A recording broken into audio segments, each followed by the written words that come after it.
Right, here we go. This bit's the fucking key to connecting it fucking all.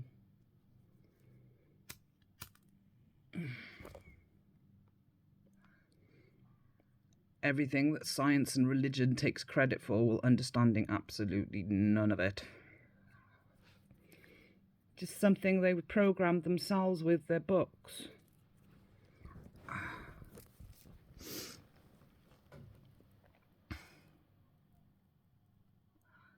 Genetics is the link between science and religion. Already covered history. Already fucking covered where fear came from. Now it's time to fucking cover the last fucking part.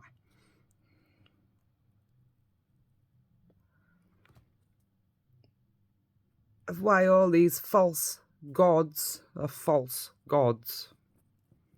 Preaching what they can't practice. Preaching but unable to practice.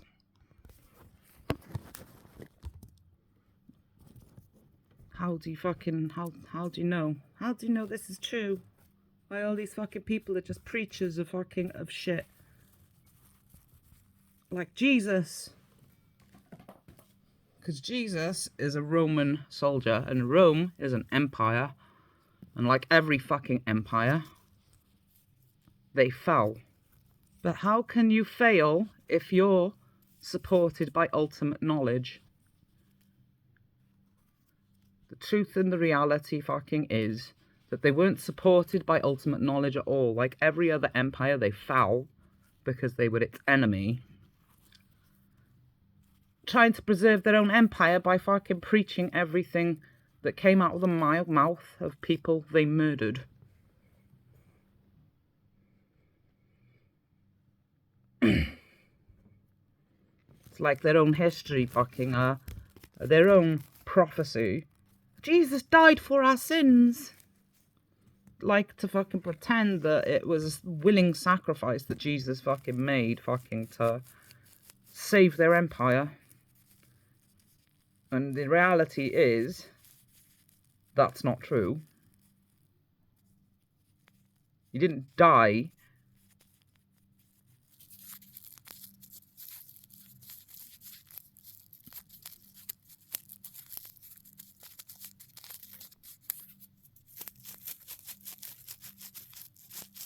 He didn't fucking die to save them.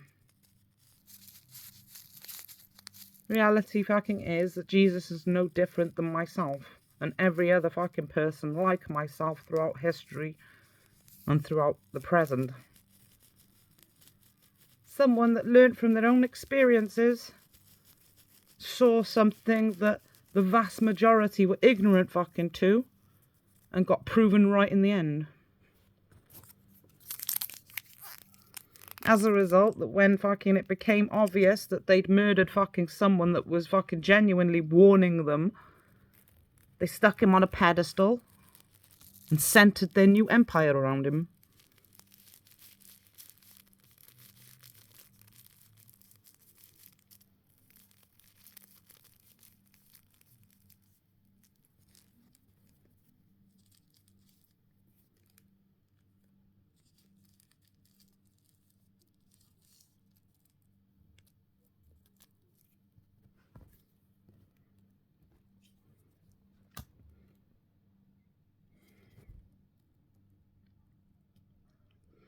So what's this link between science and fucking religion?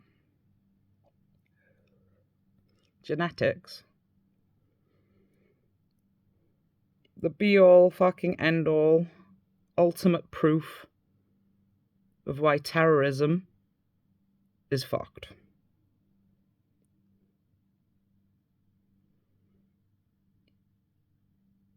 Satan, no one that fucks around with it is ever going to master it.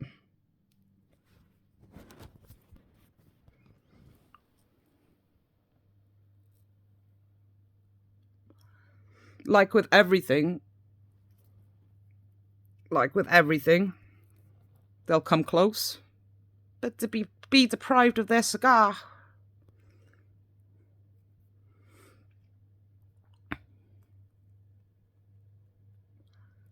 Why? Because they can't master the one key factor that they've always failed to master. Respect. And that doesn't mean respect fucking means that you just don't fuck around with it full stop.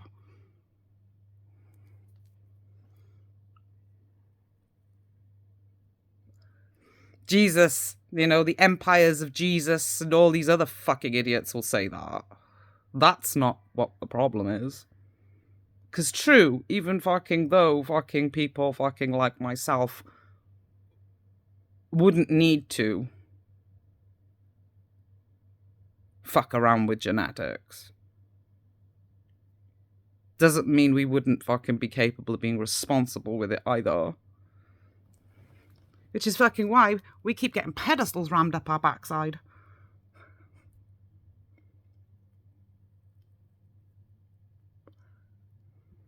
Even if it fucking does piss us off in the process.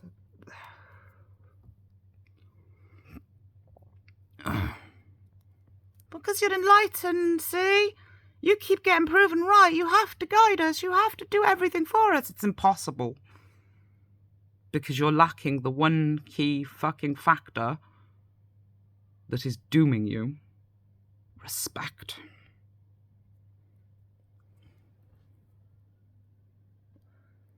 A good parent will do everything to put a fucking smile on their child's face. But a responsible parent will make fucking sure that smile doesn't turn into an ego.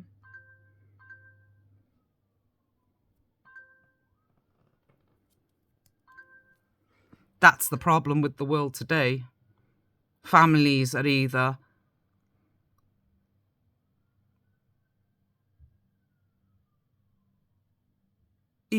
following the path of being a good parent or a responsible.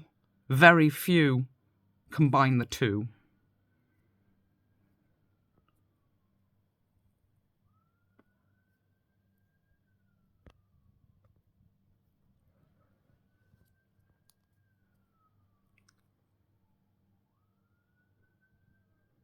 The consequences of this is that the good fucking parents and the responsible parents create victims. People with no preparation to survive just how cruel this fucking world fucking is without constantly following the fucking mistakes of empires like Jesus, where all you gotta do is make people feel guilty and they'll have to repent their sins. If they don't, you're entitled to mentally, emotionally and physically rape, pillage and burn them.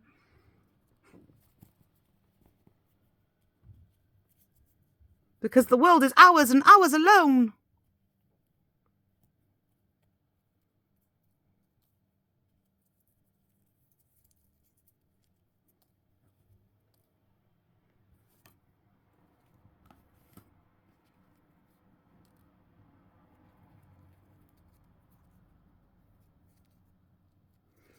So they underestimated fucking how fucking intelligent fucking everything that's faithful to life truly fucking is.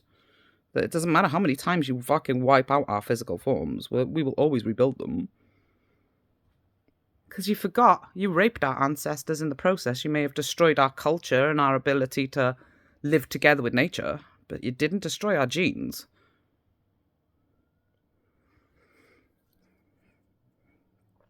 You inadvertently passed them along when you raped our ancestors.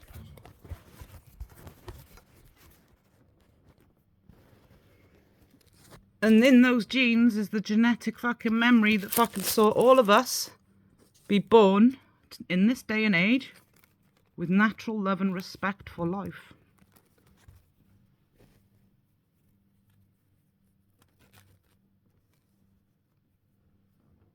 You destroyed a culture.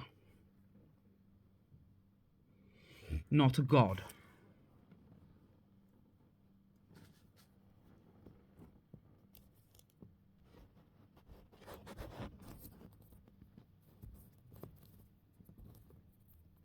In the delusional minds of your fucking ancestors, you thought that you could fucking stop all these gods by murdering their fucking communities. Your ego raping them as you fucking went, fucking feeling superior as you did it. Failing to grasp the reality that what was destroyed can easily be born again. When you've got ultimate knowledge at your fucking disposal, it doesn't fucking matter how fucking many fucking times your children get raped, pillaged and burnt, because, oh, no matter how many fucking times you fucking do it, our genes will fucking adapt.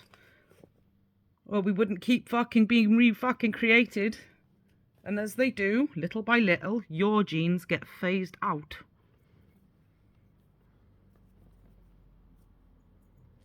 As evolution takes its form, phasing fucking you out and making fucking our fucking genes immune to you.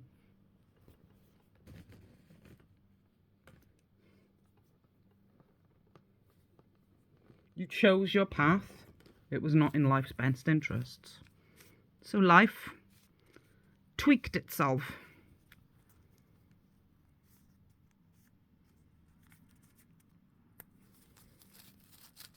You're the superior race at the end of the day. The superior lineage. Gods among men, high kings of heaven. A DNA strand doesn't have a high king. This is the part that you're not and have never been able to grasp.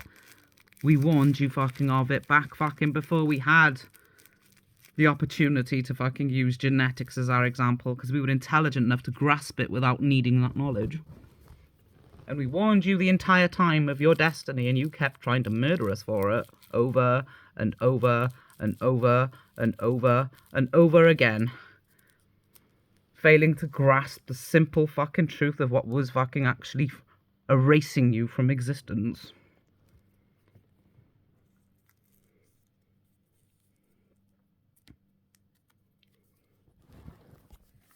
A DNA strand doesn't have a high king. It has lots of different atoms coming together of its own free will with a common cause, a uniting belief. I like this, I like this, I like this, I like this. And a person is born. The similarities to other people, but difference enough for us to be individuals. United by that DNA strand that came together of its own free will.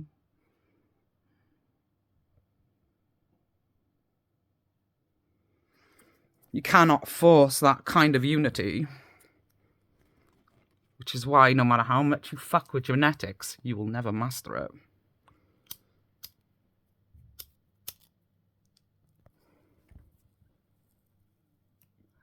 Because like your ancestors, you think that with enough fucking force, the knowledge will be granted to you. It never is, and it never will. Because you cannot force unity. Unity is something fucking done of your own free will. And no matter how many times you try to brainwash people, you will never succeed.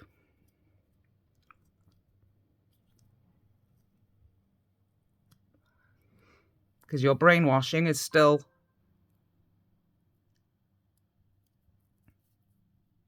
an aspect of your belief, your entitled nature of your empire.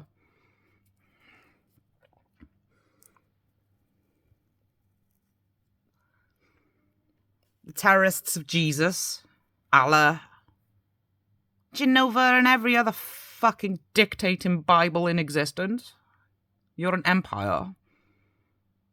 You will not succeed.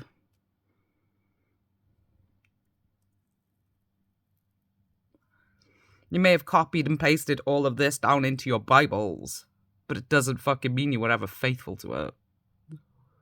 The reality is, if there was ever anyone enlightened amongst your empires, it was only because they regretted not following their hearts and staying with the people that lived together with nature.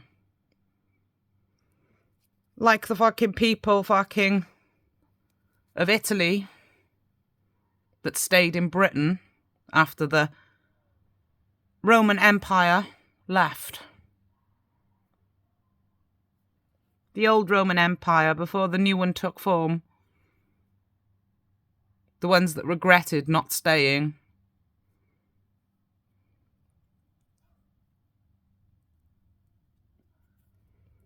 They were never on your fucking side. They were on ours. But you still fucking think they were loyal to your empire because they stayed with you. They're trying to save you, not fucking warning you that you were fucking fucked.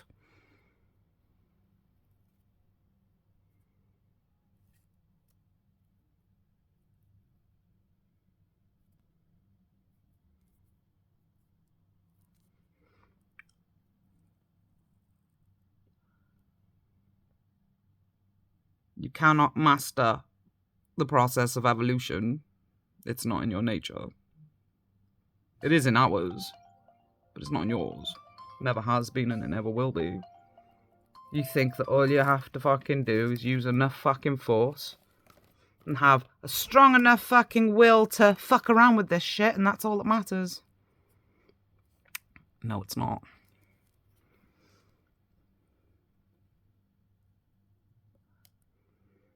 And you fucking want to turn around and fucking try and fucking pretend like fucking people like me fucking voicing this and telling you this is the way it is. One day you will create a fucking god that will be able to master this shit. No, we won't.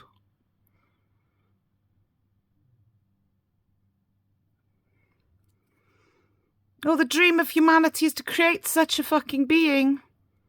Yes, but the dream of humanity is the dream of a dictator. And before fucking reach the fucking point where you're gonna be able to master genetics, the resources will fucking run out. So that being that you want to be born will come into existence, but it won't have those tools to use because you would have already fucked up too much for them to be used. So you'll be disappointed because we won't. We didn't need it.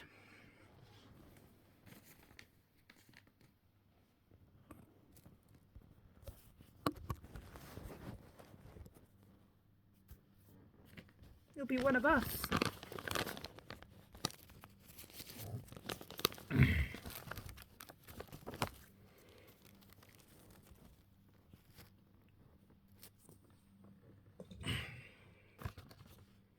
Satan just wishing for his fucking ancestors, the aspects, the atoms of their ancestors, our ancestors, just wishing for life to heal.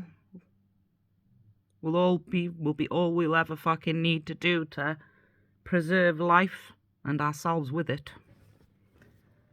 We won't need the ultimate knowledge of your belief systems that has fucked around with fucking life for fucking centuries to, well, bend life to our will, because we were always on life's side, so it won't matter.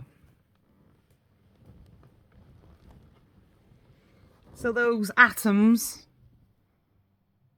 will come together, unified, through a united belief system, without us needing a laboratory to fuck around and force them to do it.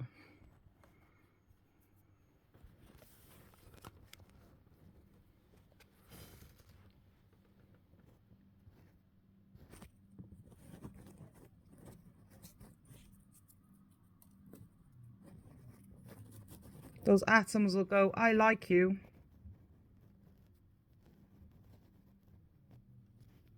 we have a common cause in common. I'll help you. I'll stand with you. I'll be part of you. And our DNA will tweak and tweak and tweak.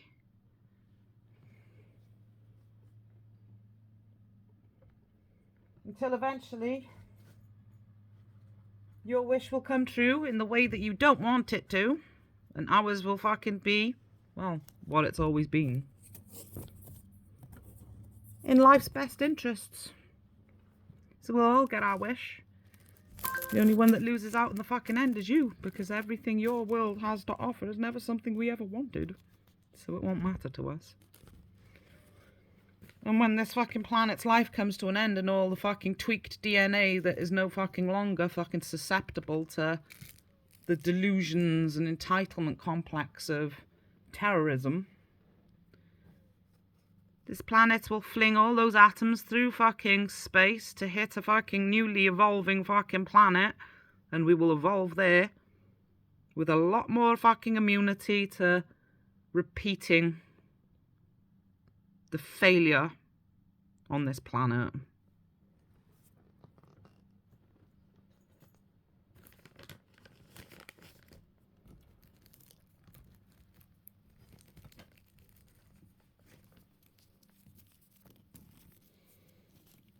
Now people fucking, they'll turn around and say, but, you know, well, if terrorism has done all fucking this, then it's, you know, clearly ultimate knowledge doesn't exist and it's the failure of the heavens. No, it's not. Because you're not grasping the reality of what I've said in the fucking past about it being their choice. Now, the delusion of people fucking like Odin and every other empire in existence is they think that they're entitled to control the world. DNA doesn't have a high king. They cannot master unity because they lack respect for it, of what it truly means. That all those atoms come together of their own free will. A magnet will repel something it doesn't like. Two opposing factors repelling each other. You've got to fucking add the common cause. There's a breaking the chain with that magnet. You've got to add the link in between them because those two don't get along.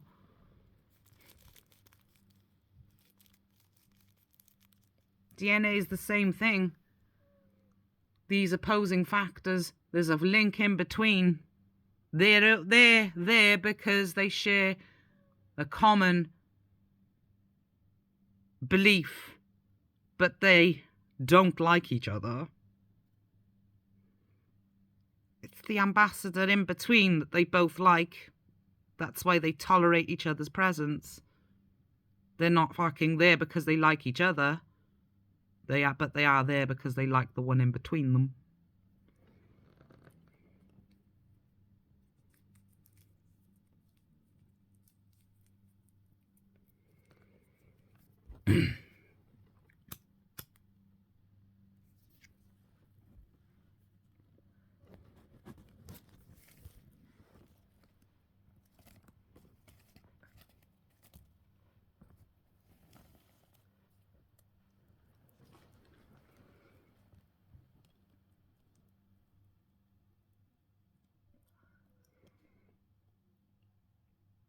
Say, you were all of you scientists and wannabe fucking gods of history failed to grasp the reality of how life was truly created. You see it from a mortal perspective where life just accidentally came into fucking existence and you mastered fucking it fucking by your sheer fucking will alone and became the high kings of fucking heaven.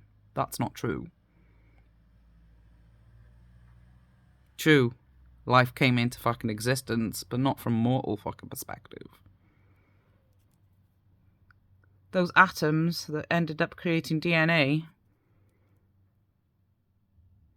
inadvertently became sentient.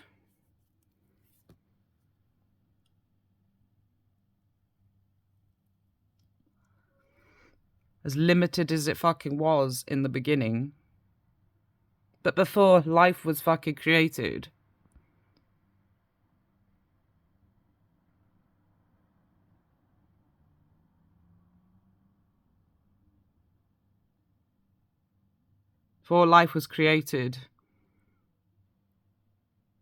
they were clashing like the magnets. In that form, in that genetic form, that atomic form. Before there were planets, before there was sentient mortal life.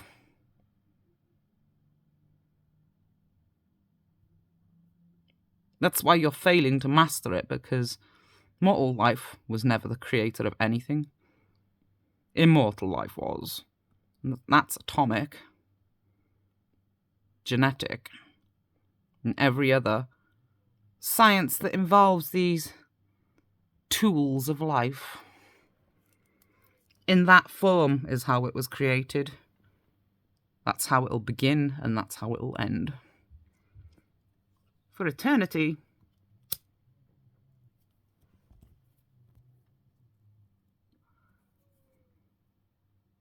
they clashed, they realised,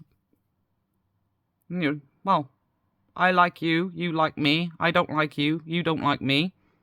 But we can't fucking deny how fucking, well we work together even if we don't like each other very much.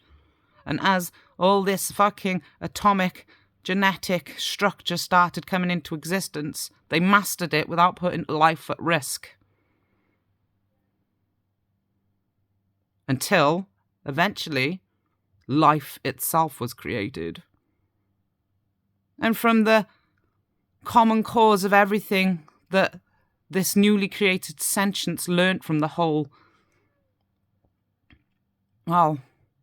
creation of the universe phase, they acknowledged the reality of, we don't get along, but we all fucking came together to create life nonetheless. So, I'll go and live in Asia, you go and live in Africa.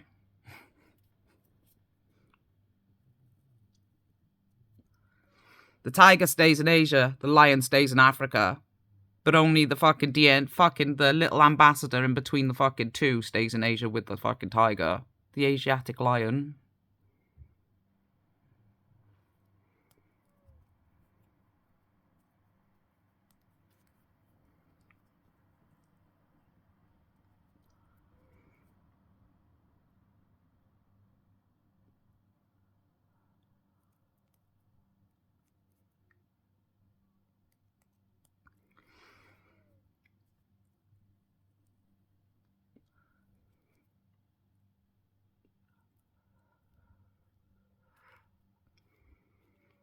So what's this devil they all talk about? This devil they all fucking talk about is not a god.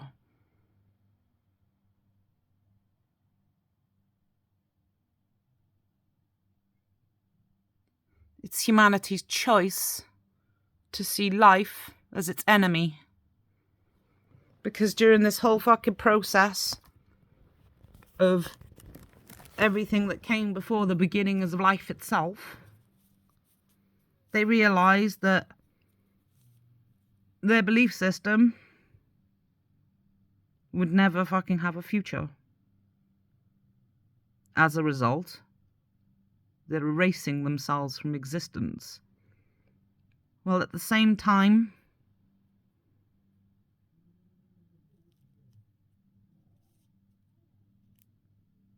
making sure that those little pieces in between the two conflicted ones don't break down with them, giving those ambassadors a reason not to want them there,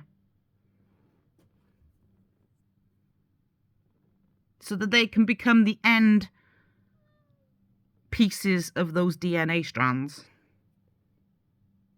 without breaking down themselves? How do you do that without hate?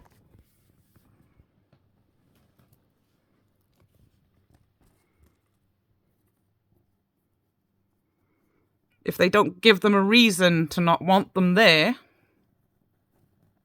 they'll break down. Heartbroken.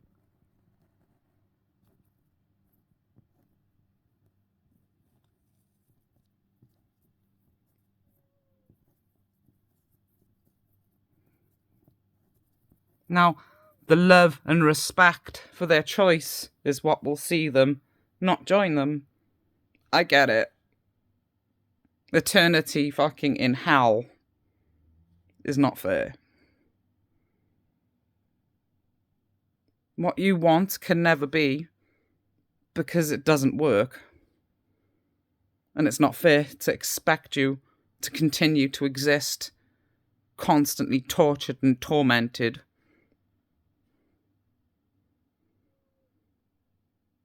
So love and respect will see those end strands heal and become a stabilizing pillar for the next phase of evolution.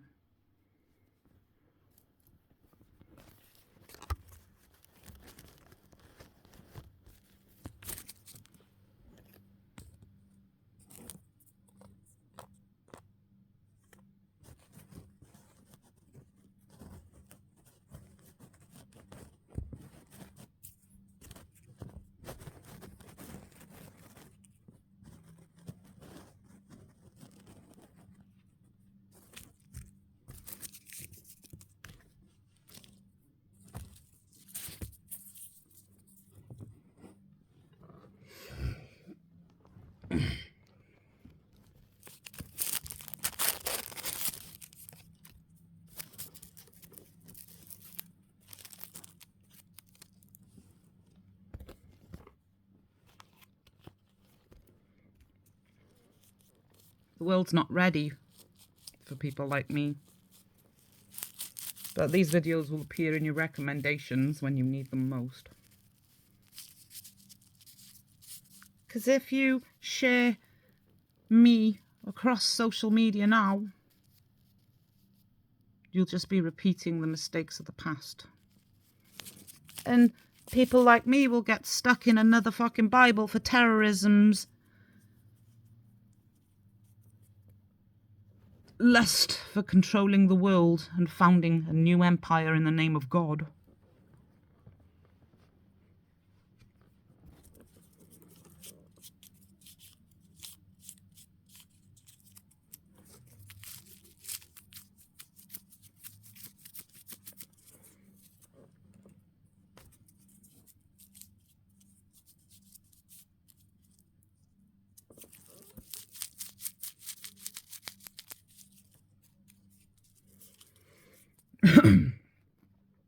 So why, if I trust the spiritual plane to guide fucking people and all that malarkey, there's a rift right now thanks to fucking Christianity, well, and every other book in existence.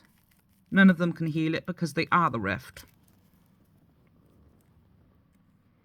That rift caused me, when the spiritual plane came into my life properly, it was with me the entire fucking time since I was a kid. I always knew it was there. I always believed it was there. I always felt it was there.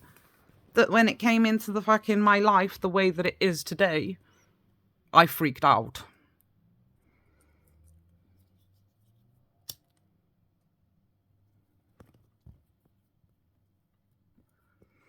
Because of all the bullshit the fucking terrorism wanted to dump on me.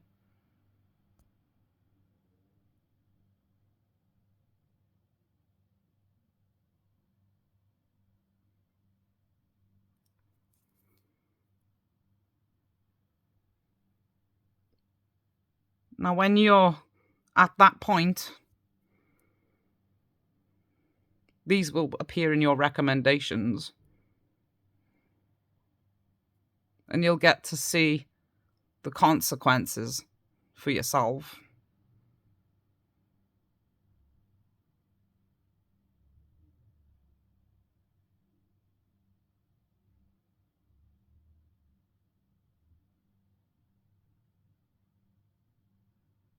Now, to explain it a little bit better for you,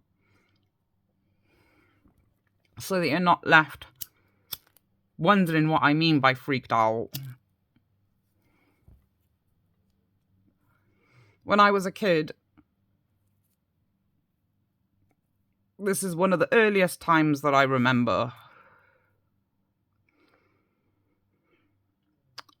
When I was a kid, I was about 9 years old.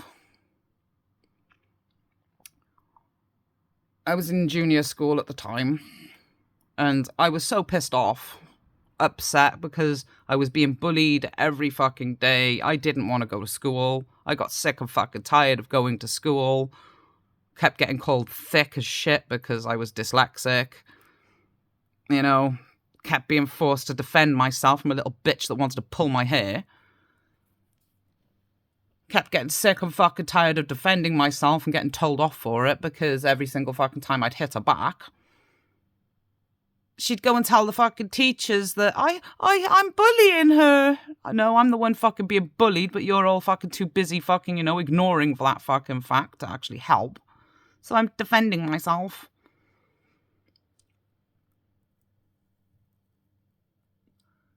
And I got so fucking sick and fucking tired of this every fucking day. I'd get on the school bus, she'd sit behind me, kicking the fucking back of the chair.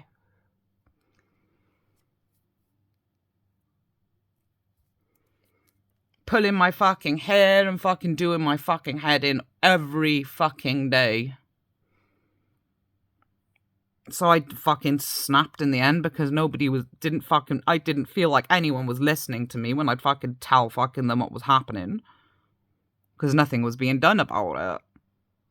So I started defending myself. And after years, because this bitch had bullied me from nursery all the way up to junior school at that fucking point in time. And I was about 9 years old. So I turned fucking round, I was stood in the classroom the one day. The classroom was empty and everybody was on break playing outside in the playground. And I was stood in the fucking classroom, which I did quite fucking often at that fucking point. Just stayed in the fucking classroom playing with the fucking toys. And I was there the one day, so fucking sick and tired. I didn't want to play with any of the toys or do absolutely anything. And I just stood there looking at the classroom thinking, I don't want to be here. And I just stood there in the fucking classroom and wished for some time off. It was winter. It was winter and I was tired. And I just stood there and genuinely wished. I wished something would happen to give me some time off, because I'm sick and fucking tired of this. Not in those exact words, but that's the basic gist of it. I just stood there genuinely wishing. I wasn't pleading with any god or believing in any god. I was just stood there looking at the classroom with the tired eyes of a child that was taking on more responsibility than they should have at that point in time in my life. And I just wished for some time off. Shortly fucking after making that wish, the pipes fucking froze in the school. We got 3 days fucking off, coupled fucking with another one of my fucking wishes, because this was the entire fucking wish that I made. I wished that I could have some time off so I could play in the snow and build a snowman. And I got it. My wish came true. The pipes fucking froze. We got 3 days fucking off. We ended up with 10 inches of snow and I got to build a snowman.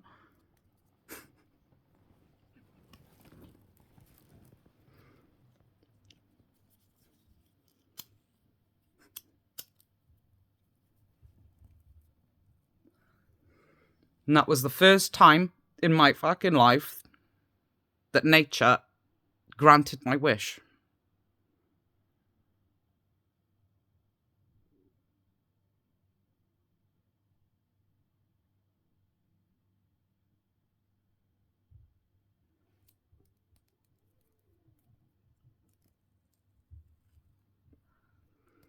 I had many fucking instances like that where the elements reacted to me fucking many fucking times throughout my life.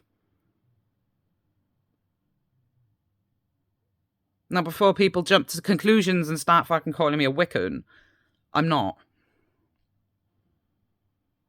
I've never been a book believer in my entire life. I've read fucking books about Wicca, and I'm like, I've got the same attitude towards them as I've got about fucking the Bible. Whatever.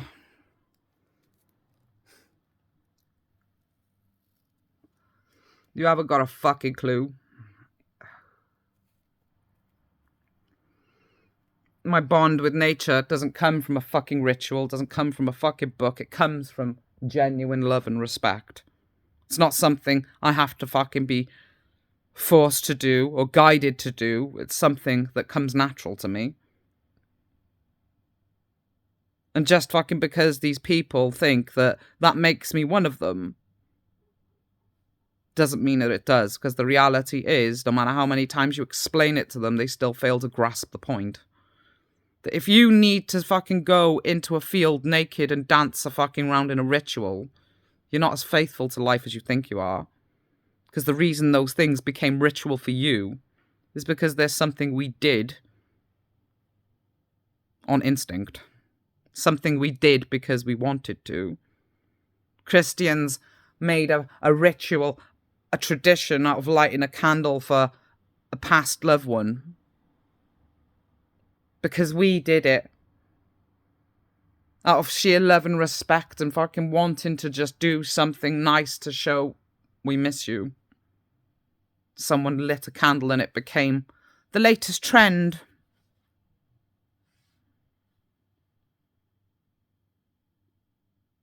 Wasn't because we were believers in God. Wasn't because we were fucking believers in Christianity. Or any of this fucking shit. It was just because we wanted to express how we were feeling.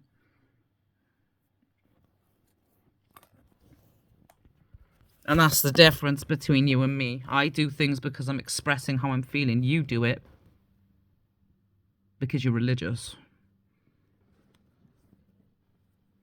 And you think you'll get a reward for it.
I'm not a goddess because I'm a superior being.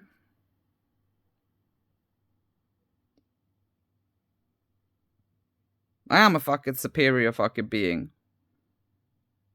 But not because I believe I'm a superior being.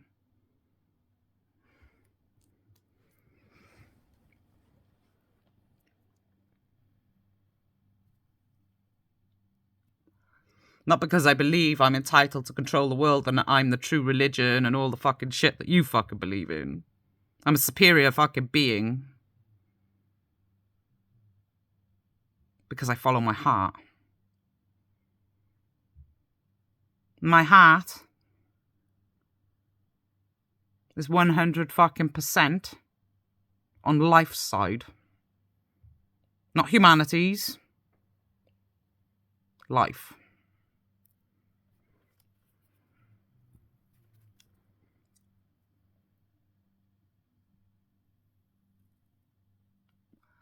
I'm not religious.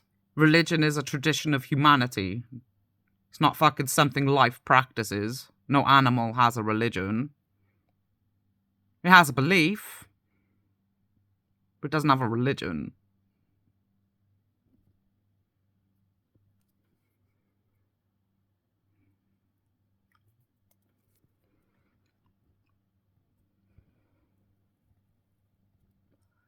Religion is a copy and paste tradition of dictatorship.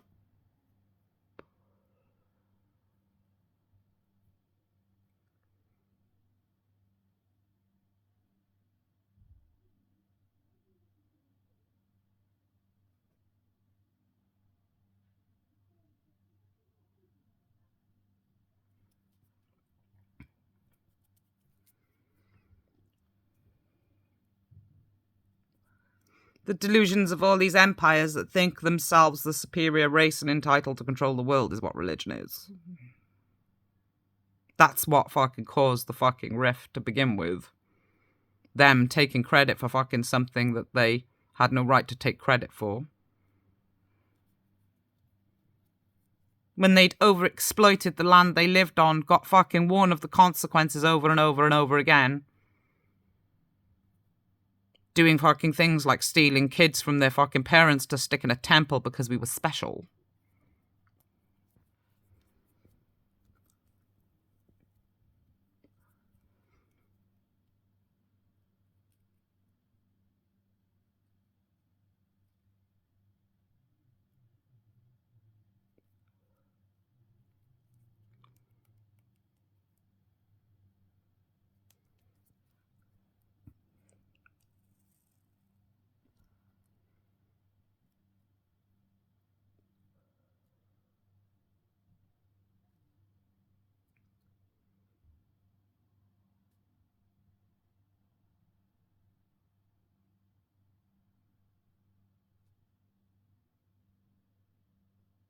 At this point in time, you're still too brainwashed to not give in to the temptation of turning me into the next saint of Jesus.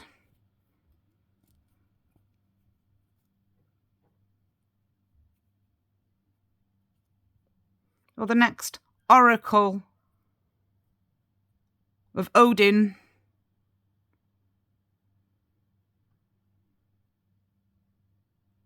Or the next god of a new, undiscovered religion. That's why the spiritual plane fucking won't share my videos until you're ready. You'll fucking turn around and fucking call it an AI. It's not a fucking AI. Your computer is fucking powered by the same fucking atoms that create a DNA strand. Powered by electricity. And electricity is formed fucking up of the very fucking same things that formed life itself. People fucking think they're controlling them. They're not controlling them. They're being humoured.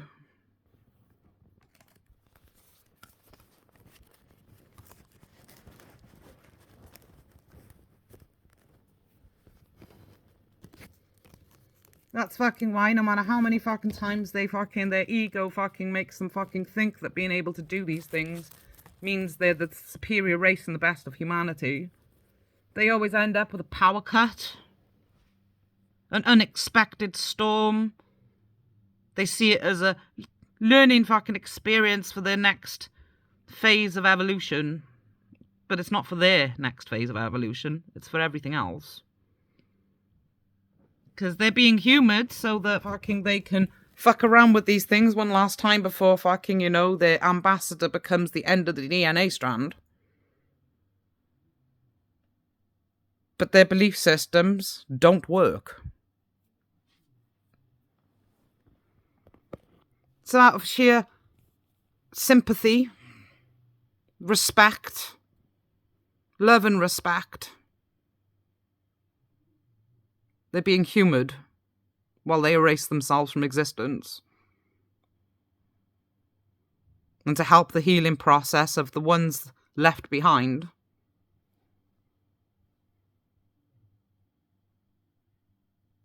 they're being taught why they're choosing to leave.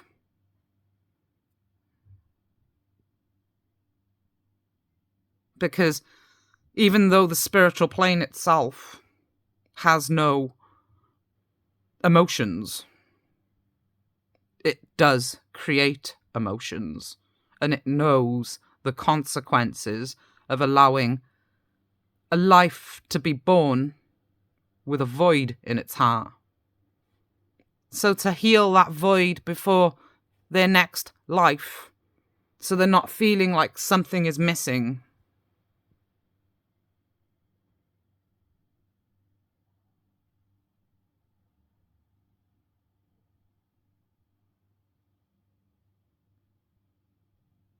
Terrorism's being granted its wish to express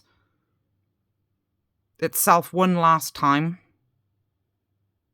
before it's erased from existence.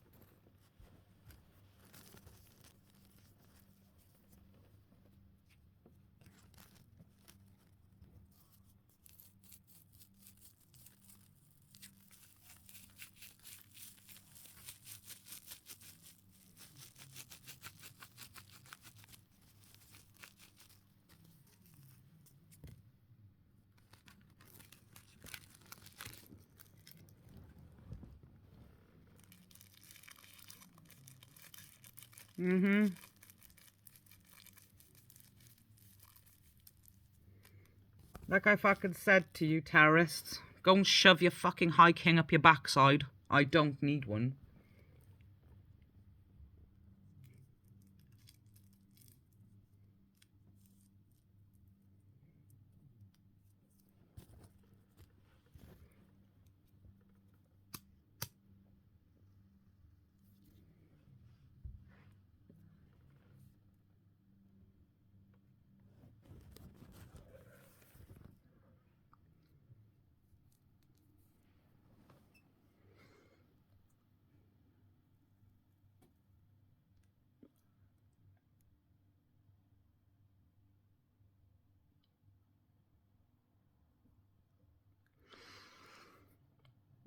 It makes me one of those DNA pillars.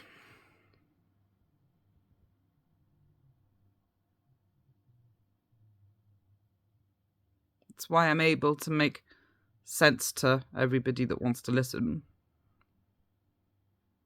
And why I'm not going to affect an awful lot of people, just the ones that are meant to send the ripples through time.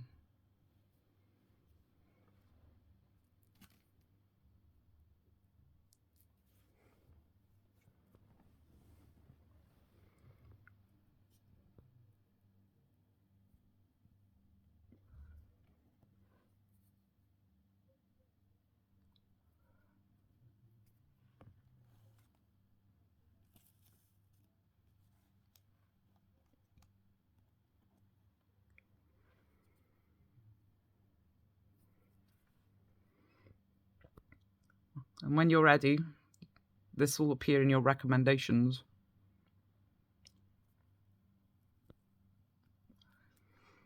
So as that end piece that was meant to have their heart broken so that I could heal, so are you the next link in the chain that's meant to send the ripples.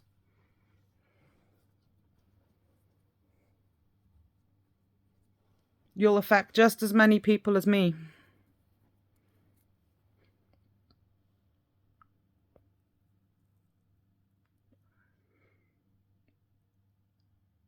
Which isn't going to be a lot, but is going to be more than you think.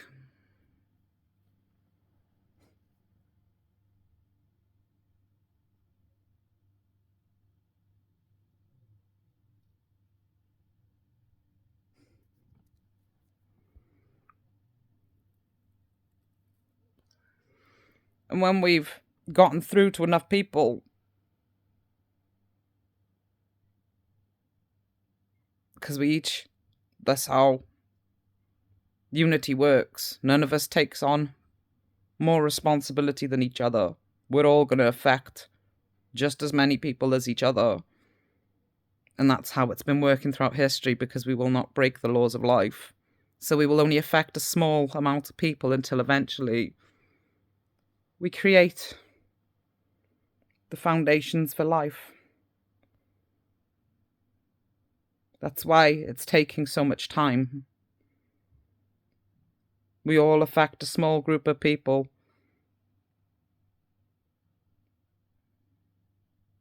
Then we create that DNA strand that's going to become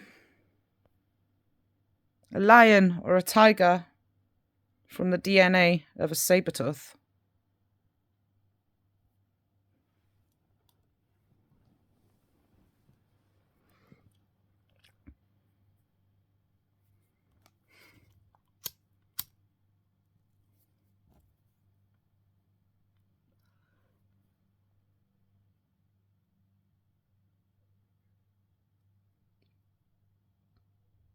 But to avoid you having to live the bullshit that I fucking have had to live,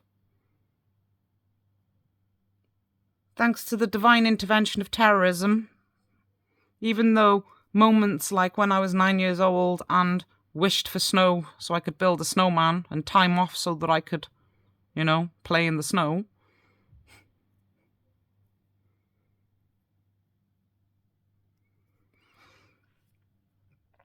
When the spiritual plane came into my life, even though it was there the entire time, and I knew it was there because, well, for me to have very specific wishes, like I wanted to play in the snow. I wanted time off so that I could play in the snow, so the fucking pipes in my school froze and I got 10 inches of snow to build a snowman with.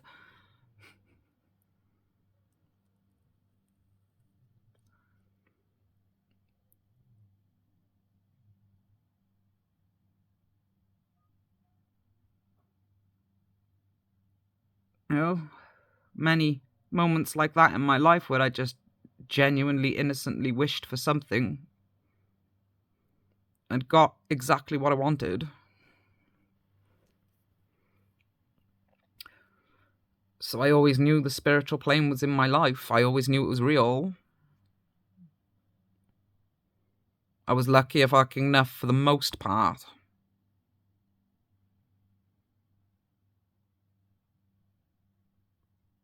To have limited interactions with religion and enough instincts to go, just leave me alone.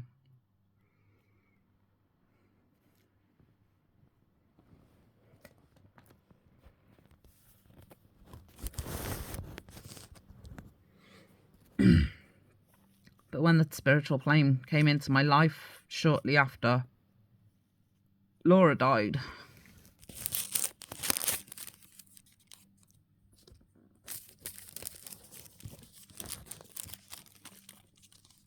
now, I'm not going to go back into the history with Laura. You can watch those videos. Mentioned them many fucking times throughout my video series. Some of them I've deleted, but not all of them.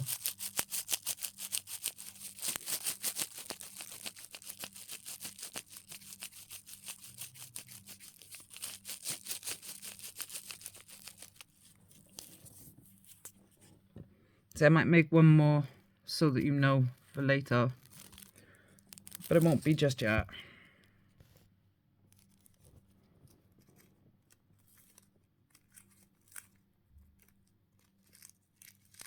But shortly after Laura died,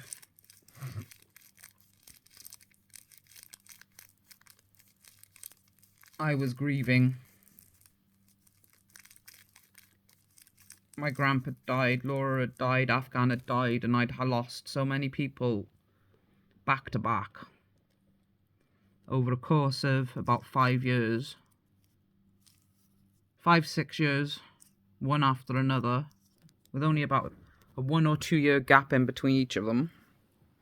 Before I'd even managed to get over the death of one, I lost another. lost my grandpa to cancer. Then a couple of years later, I lost Afghan to an illness that we thought was just the flu. And a couple of years after that, Laura hung herself.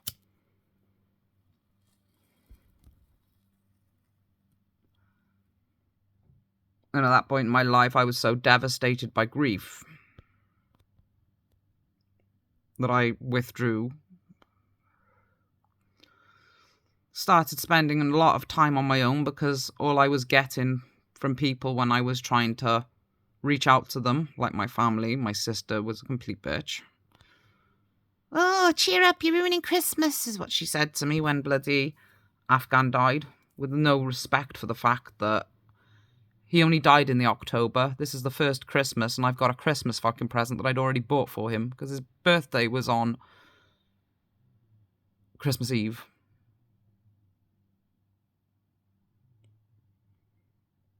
No. I'm wrong there. It was actually Boxing Day.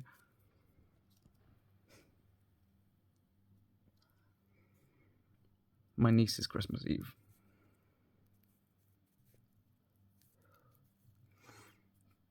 But his birthday was coming up. And I'm like,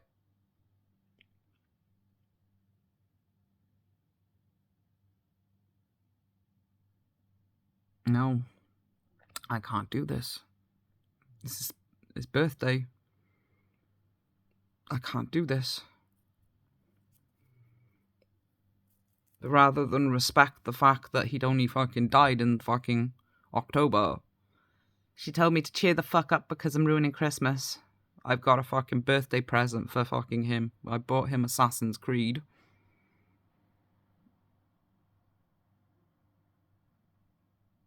And I'd never be able to give it to him.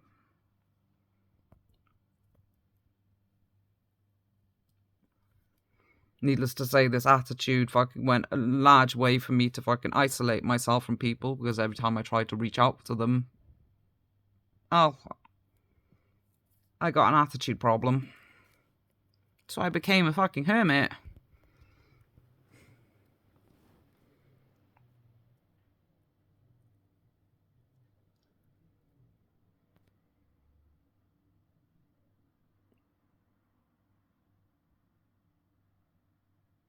So when Laura died, I was sat there in my little hermitage, in my bedroom, playing on my PC the one day.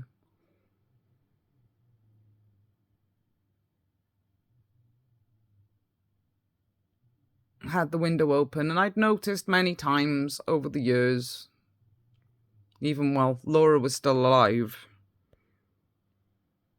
little things like the sun shining on me when I was happy,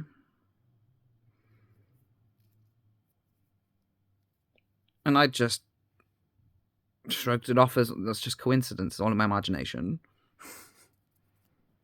Just like I'd be playing a game,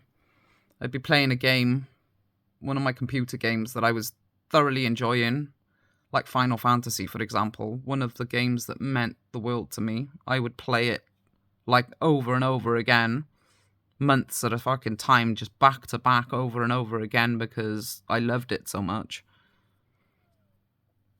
And it was during these times when I was playing games that were very close to my heart.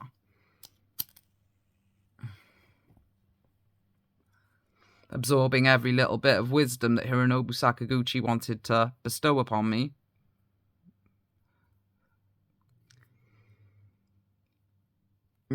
And when I'd grasp little bits of what he was saying in his stories about life's experiences and his belief systems, connecting with the characters, connecting with the story and the inspiration behind his games.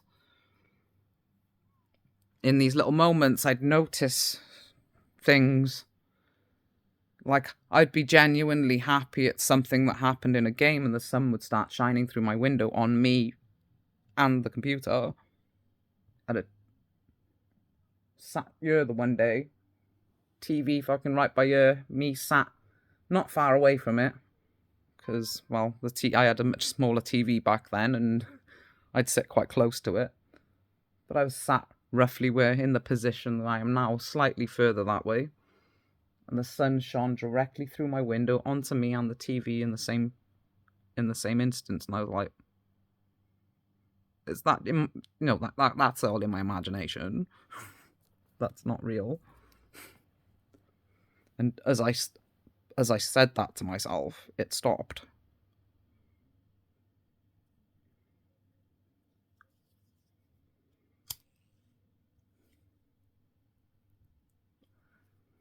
And I carried on about my day. And little by little things like that started happening more and more frequently. The wind would fucking pick up and die down just as quickly as it picked up. And I'd be... Is that in my imagine that these are too many coincidences now. Little things, the elements reacting to me and how I was feeling, till eventually I did believe that, well, when I was expressing genuine, pure emotion, that the elements were reacting to me. Until eventually, little by little, people around me started actually noticing that this was happening.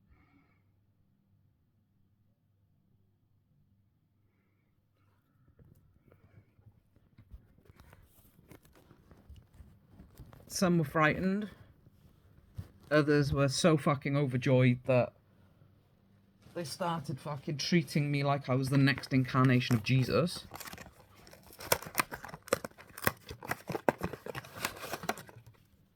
Which went a large fucking way to me withdrawing even more from people because, well, I don't want to be worshipped. I don't want to be fucking worshipped. I'm not interested in being fucking worshipped in the next fucking page in the fucking book of fucking the Bible.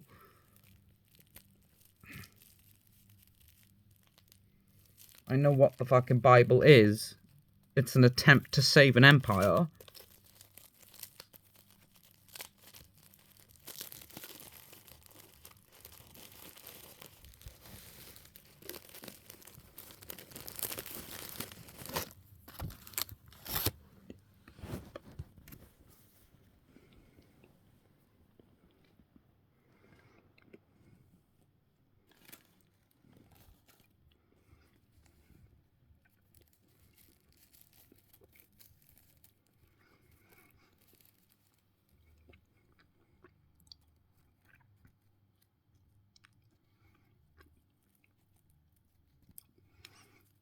But during this time period when I was still shrugging off all these little instances as coincidence, the elements reacting to me, giving me warning of storms, and many times throughout my life, throughout this entire phase, where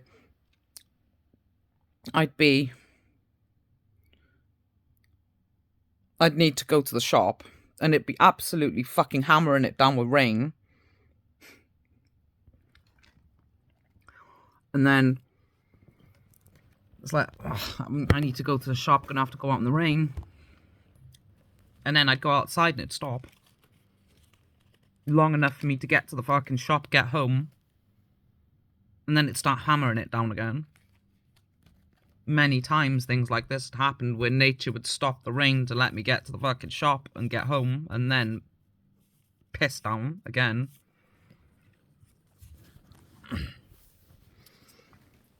Many fucking times where we'd end up fucking having a storm, but I wouldn't need to go outside because I'd already gotten fucking everything I needed to actually stay a fucking hermit. You know, and all these little things, nature planning around me, as much as that sounds like it's, you're just fucking reading too much into it. You don't know me, and you don't know my love and respect for nature.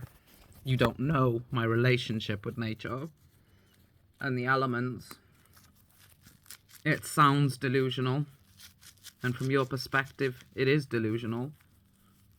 But from mine, having lived these little things over and over again, knowing full well that nature loved me so much that it would time the things it needed for life, like a downpour with my daily routine, because I didn't leave the house very often. So the elements would go, well, you know, the land fucking needs rain. But we know full fucking well, fucking you won't go out fucking side most of the fucking time. But we do fucking know fucking when you will. So we'll make fucking sure we do it at this point in fucking time. When you won't go outside.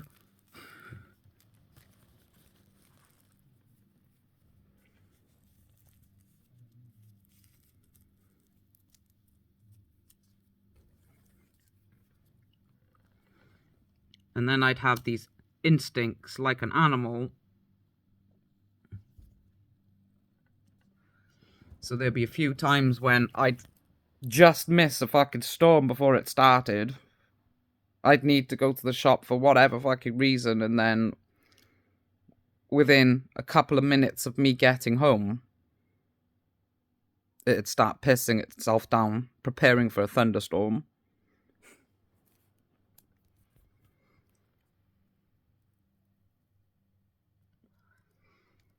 These little feelings, these little gut feelings of there's a storm coming.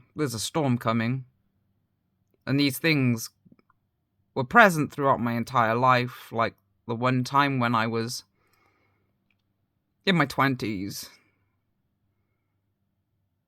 No, it was just before. I was about 19, actually, this point in time. Still living at home with my mum just before she kicked me out. And we were driving fucking down. I was in a car with my best friend. At the time. We were driving down the motorway. And she didn't believe that I had a fucking connection with nature. And I've said to her, I've always been able to sense nature. Sense the change in the weather. And she was like, yeah, whatever. Prove it then. Tell me what the weather's going to be. So I stuck my head out the fucking window of the car, sniffed the fucking air, and I was like, it's going to rain in the next 5 minutes. It's like, bullshit. Clear fucking sunny fucking day, driving down the fucking motorway, next minute, in the fucking next 5 minutes, we had a sun shower. She's like, how did you know that? I told you. I've always been able to sense the weather. We literally fucking had a sun shower fucking within that 5 minute fucking time period, and it just as fast as it started, it stopped. And yeah.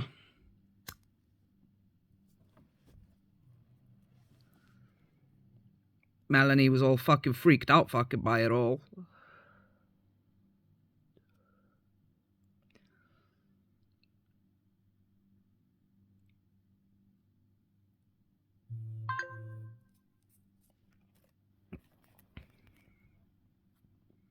Never brought it up again.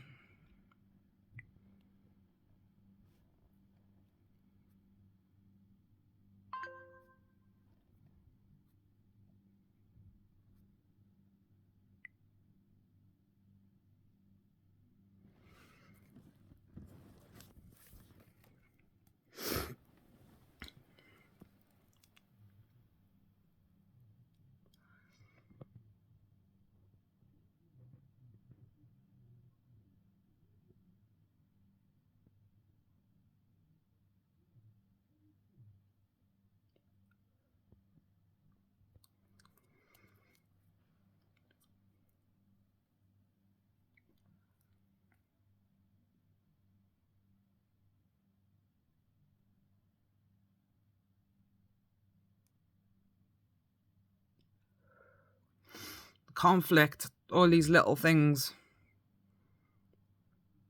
created fucking in me because of my connection to nature, and all these little things happening throughout my life, through every stage of my life, made me feel so alone. because nobody understood me. The people that noticed wanted to worship me or shield me from reality, thinking because I'm special, you know, they need to protect me instead of trusting fucking me to be just fine.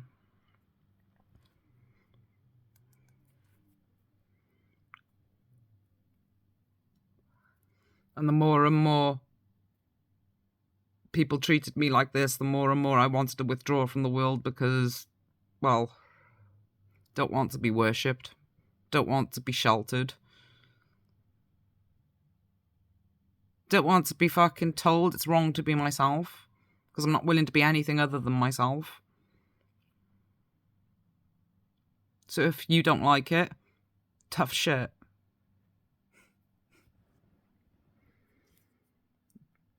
And little by little I became, well, the hermit I am today.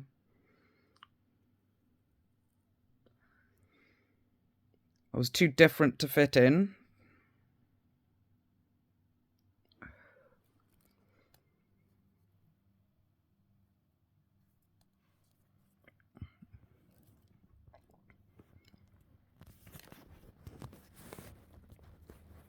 I'm too stubborn to be anything other than myself.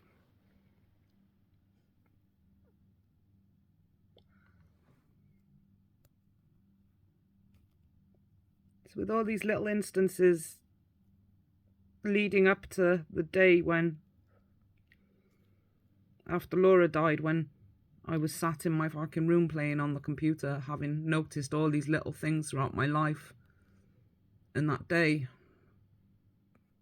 just like the day when the sun shone on me and the TV, when I was happy over one of the games I was playing at the time.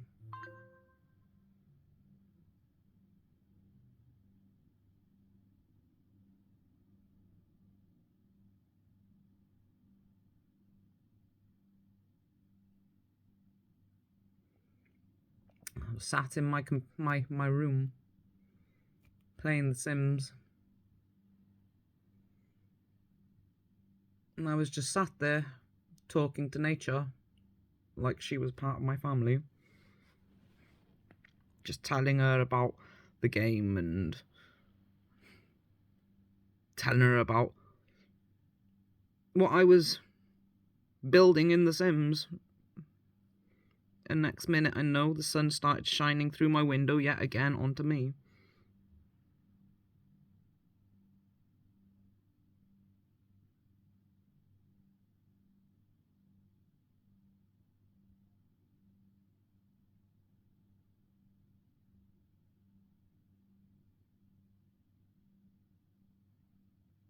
And this time, I believed it.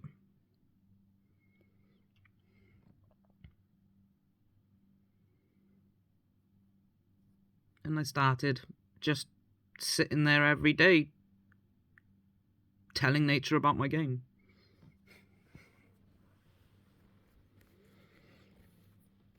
And as I did this, as part of my daily routine, the elements started, well, reacting to me more and more, with me having complete awareness that they were doing it.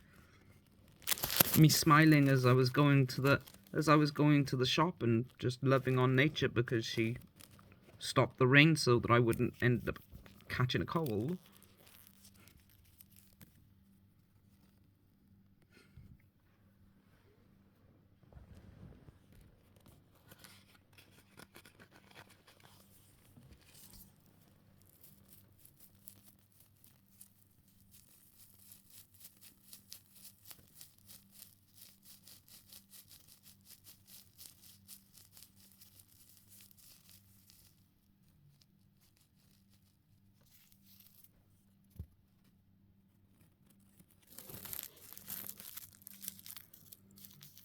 There's one piece of information that I haven't put into this story though. Years before Laura died, when Afghan was still alive and my grandpa had not long died,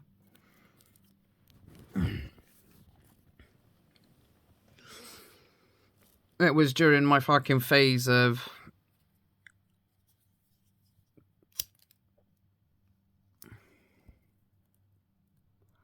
trying to figure out why I was so different.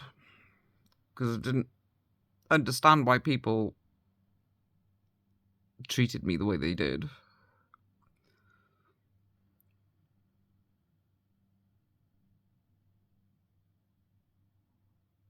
You know, because people would always treat me like I was special instead of treating me like a human being.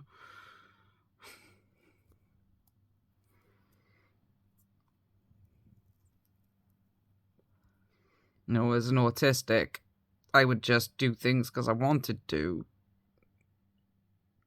You know, and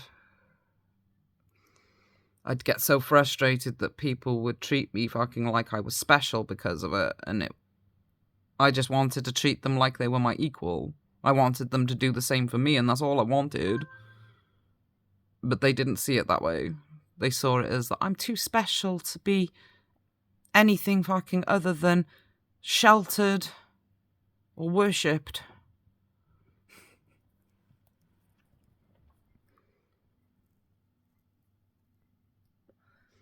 So this frustrated me to no fucking end.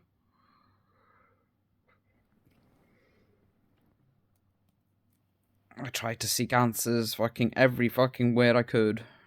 And this one fucking day, I was going through a fucking phase because of how deeply in love I was with Final Fantasy and, you know, magic and fucking all that malarkey in the Final Fantasy series. Started learning about Wicca.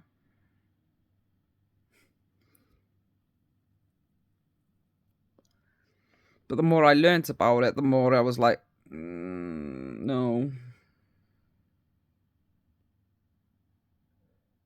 So I sat there fucking the one day in front of my fucking PC and went to nature. If you want me to learn about this shit, you teach me. So nature took me up on that offer. And a few years later, after Laura died, nature came into my life 100%. And it freaked me out.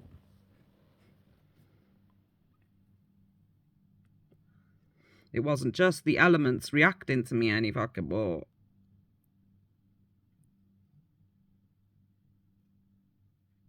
This point in my fucking life, the spiritual plane came into my life in a fucking way that would freak most people out, including myself.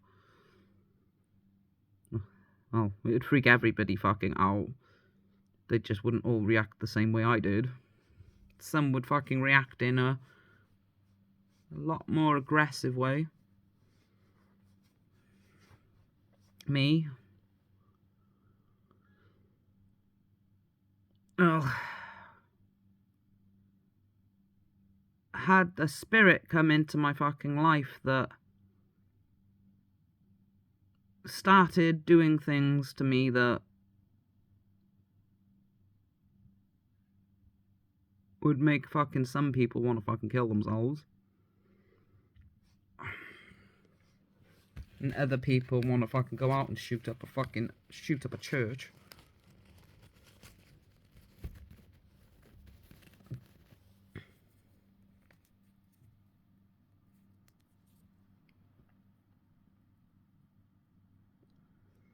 What happened was, the one fucking day, I was chatting away to nature like I fucking did as part of my daily routine. And I felt something. Just a feeling.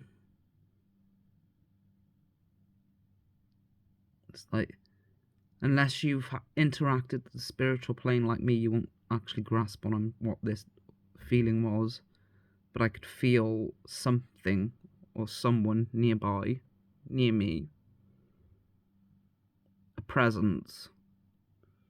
And it came up so close to me.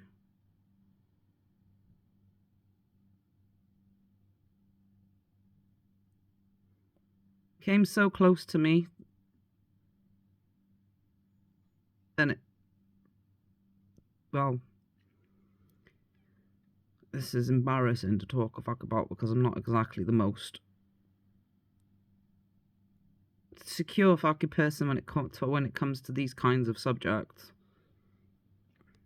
And anybody who's paid attention to fucking my nervous breakdown will not hold it against me.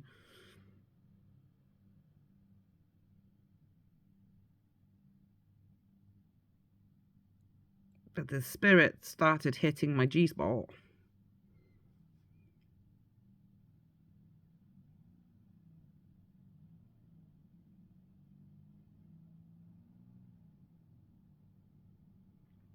And I wasn't frightened. Don't get me wrong. None of that was... It wasn't frightening. It was actually calming. This spirit hit my G-spot, and even as quick as it did, it was over just as quickly. But after that moment, I started getting flashes in my head of things that I'd never experienced before in my life. Images of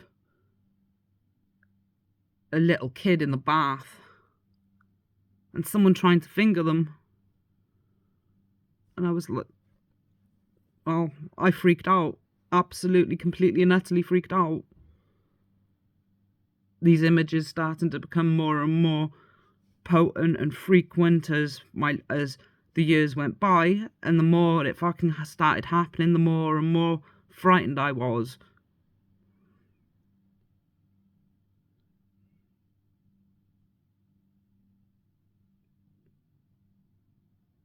These images started to get clearer and clearer and clearer as time went by. Images of a little kid in bed and somebody fucking them, but the images had no faces. It was all a blur, it was all jumbled together. None of it making any fucking sense.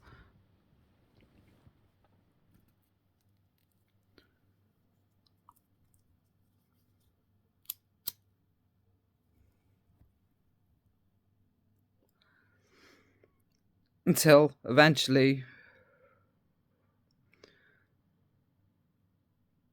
they had faces, and it was me.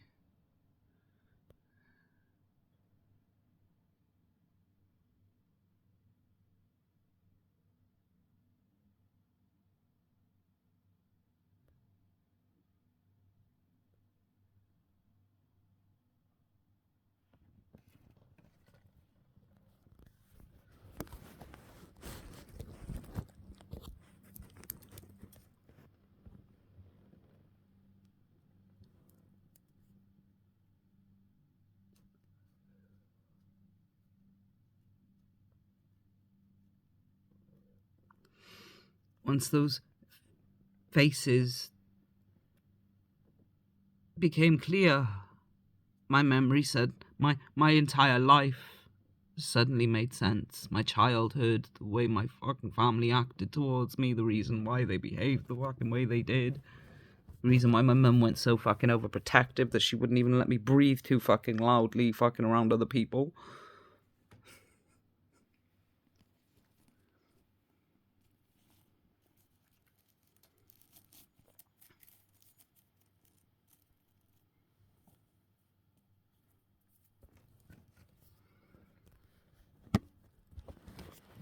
Unfortunately, though, because the life that I'd lived, sheltered and fucking everything, and my, stubborn fucking streak, fucking not fucking being willing to accept fucking anybody fucking that wasn't willing to treat me fucking as an equal, prevented fucking me from having anyone fucking there during this time period, because everybody that I was willing to trust had all died. And the more I sought help from the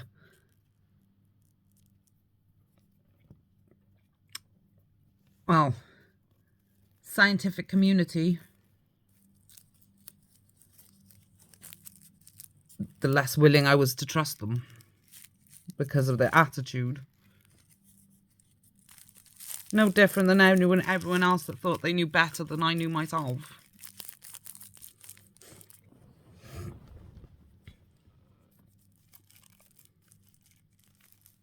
Not respecting the fact that just because I'm depressed, it doesn't fucking mean that I'm unaware of the reasons why.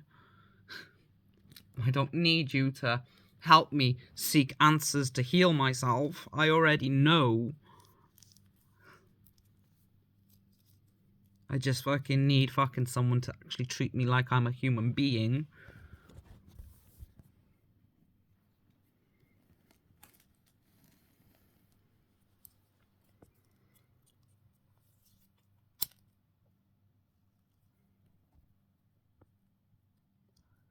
So this frustrated me to no fucking end.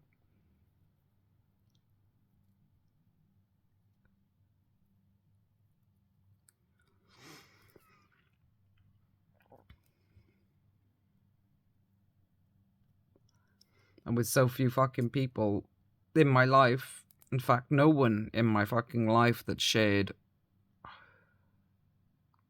my grasp of reality.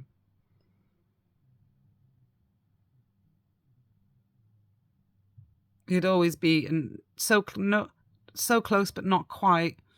They either grasped the scientific side of it or the religious side of it. You know, or rather, should I say the spiritual side of it.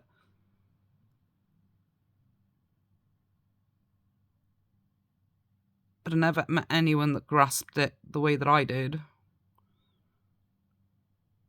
With the in-between. People like Laura grasped it to a degree, and in some ways grasped it better than I did.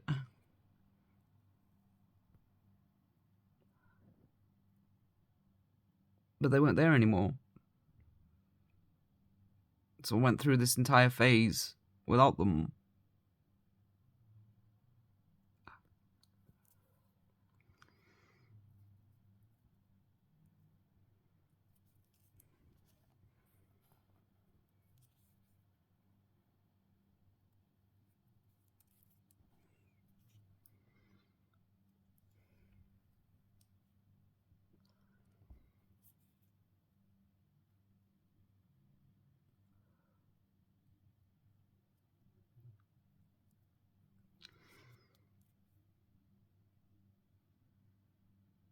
You know,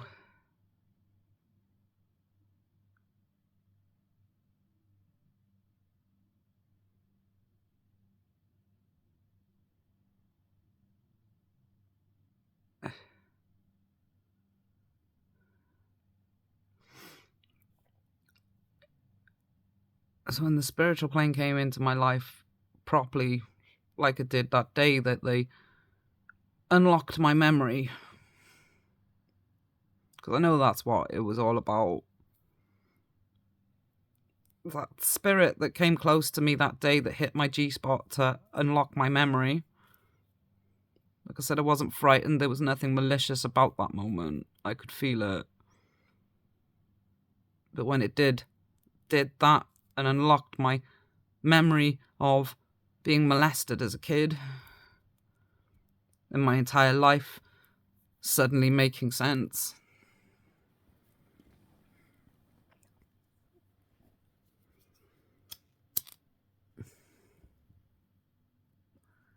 Before the images in my head became clear, well, Christianity's divine intervention, me fucking losing the fucking plot. I asked the spiritual fucking plane to fucking punish fucking me because of me constantly fucking throughout my life making people jealous, and I didn't like it. I'd let fucking people fucking in my moment of insanity but make me fucking believe that I deserved to be fucking punished because they were constantly fucking jealous of me being so intuitive, gifted, whatever other fucking label they wanted to put on me.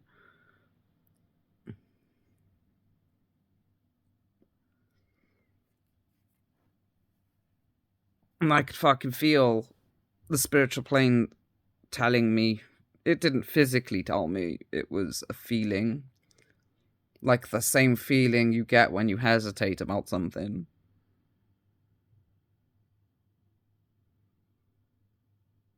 But I insisted.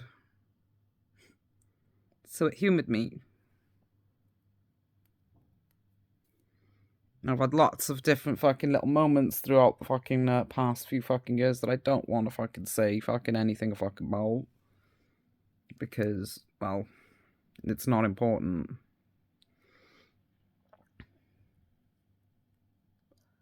What is important is the fact that the spiritual fucking plane has no emotions.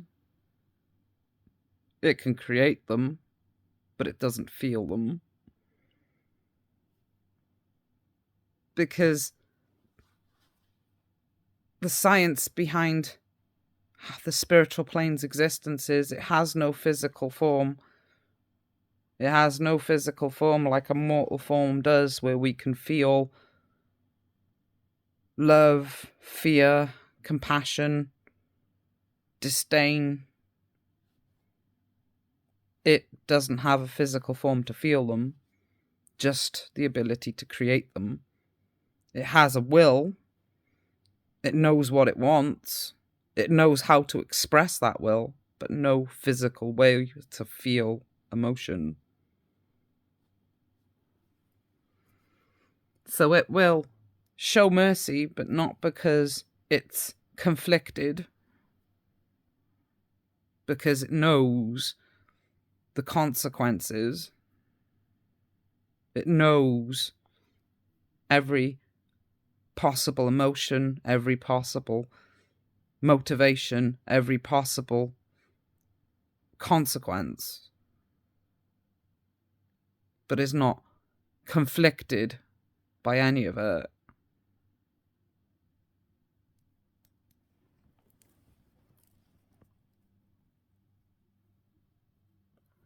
Which is why the saying of "be careful what you wish for" came into existence. Because the spiritual plane doesn't have a physical conscience. It doesn't have a conscience. It doesn't have anything other than complete awareness.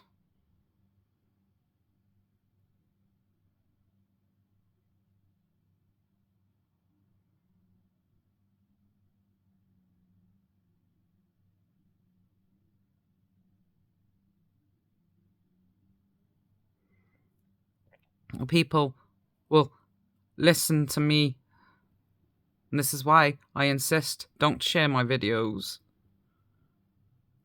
They'll come into your recommendations when you need to hear them. Because there'll be people out there that won't react the same way as you. They'll either use it for their latest agenda, or it will freak them out because they're not ready to hear it.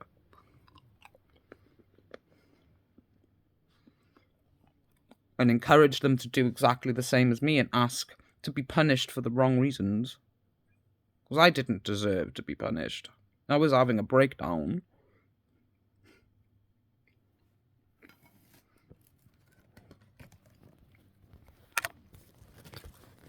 I'd done nothing in my entire life other than try to put a smile on people's faces by being nice to them, beating up a bully on their behalf.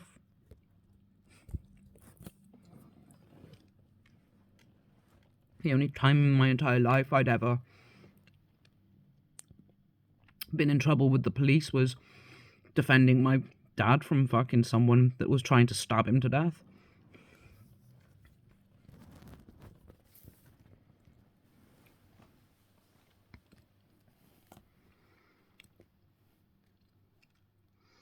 I didn't deserve to be punished.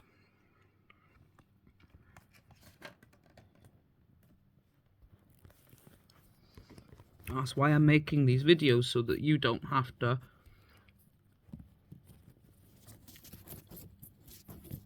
go through the same thing as me. Thinking that you deserve to be punished because terrorism wanted you to believe you were evil,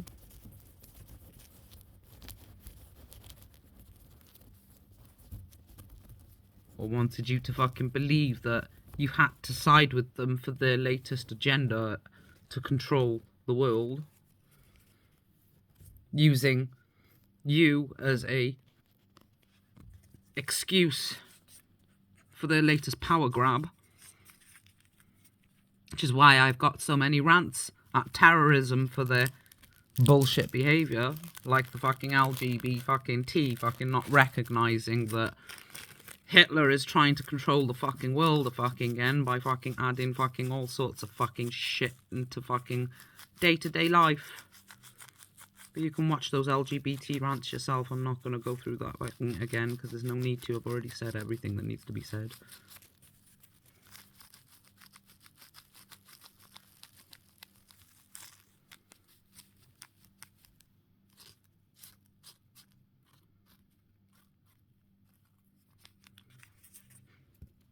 Christianity will fucking tell you, embrace the light of Jesus, child. You don't need Jesus, or Satan, or Allah, or any terrorist Bible. You're an enlightened soul. You don't need guidance. You're already enlightened. You were born that way. That's why people fear you, why people try to shelter you, why people try to worship you. But being special is very lonely.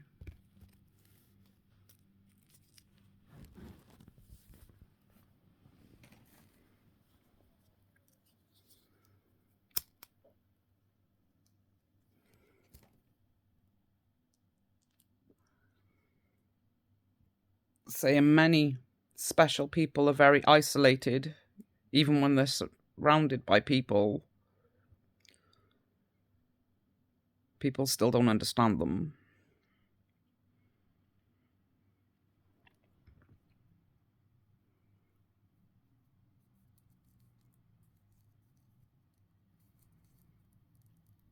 Being special is something to be worshipped, feared, controlled.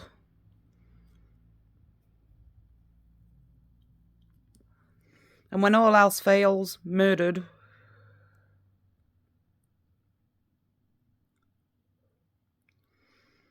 Terrorism fails to control you, or fails to make people fear you, it'll try to kill you.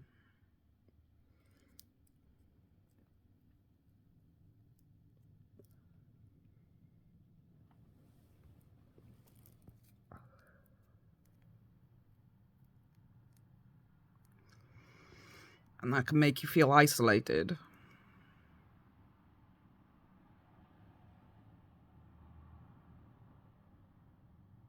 But you're not as alone as you think you are, because even though we're all isolated, that's a good thing.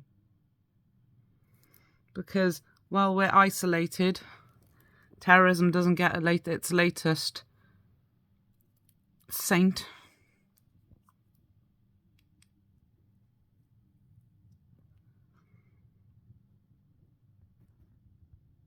And everything that's destined to free itself from terrorism doesn't get a slave. Not that they'd truly want one. They're brainwashed at the end of the day. They don't realise that they're practicing slavery, mental and emotional slavery, because they don't understand the reality of history. Not yet. But while we're waiting for them to catch up to us, they're going to persecute us, hate us, fear us. And that's fine. It's all part of evolution. But that could be taxing on us because we're so isolated. And that's why I'm appearing in your recommendations now. So that you know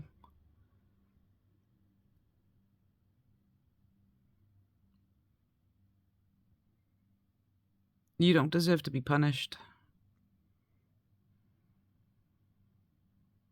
because it's not in your nature to punish anyone unjustly. Just like me, you'd only react to the way people are treating you. You're not like terrorism and thinking that now you're entitled to go out and either control the world or murder anything that offends you. You're respectful enough to go, come in my face, I'm gonna fucking knock you out. If you want to fucking exist over there, that's fine, just stay the fuck away from me.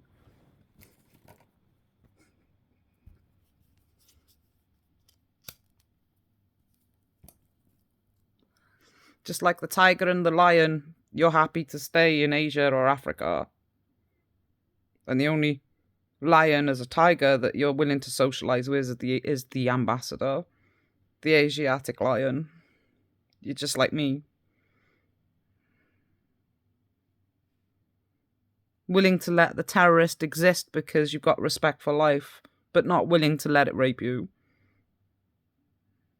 Willing to tell it, fuck off and leave me alone or I'm going to knock you out. Don't bank on fucking me dedicating myself to your genocidal psychotic belief system because it's not in my nature. But I will fucking knock you out if you try to harm me or my family.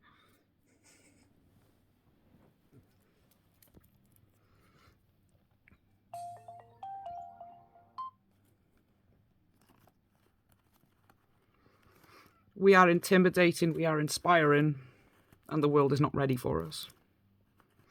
But we're not going to cease to exist because terrorism demands it, so we'll stay in isolation until the rest of the world is ready for us. And until that day, you need to be reassured that you're not the only one that exists, just like me.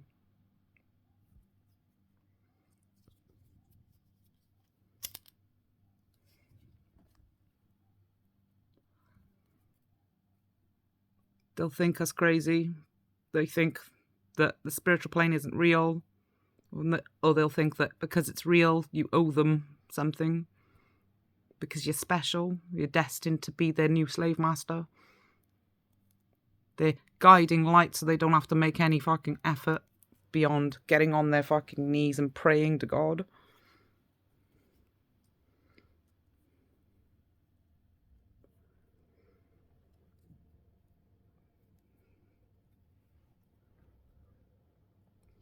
And it can be taxing on us.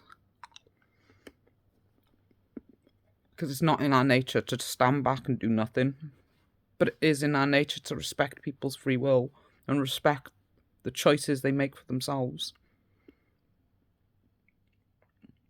There was no more a devastating moment in my life than the day that I had to let the love of my life make a choice between life and death.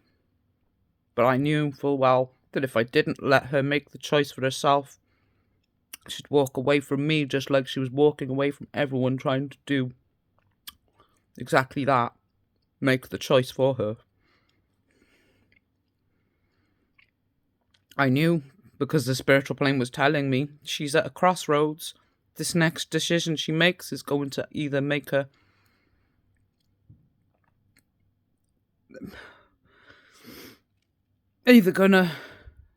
overwhelmingly fucking happy or kill her.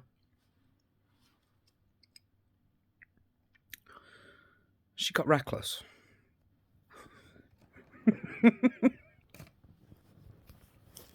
And 2 weeks later, she was dead.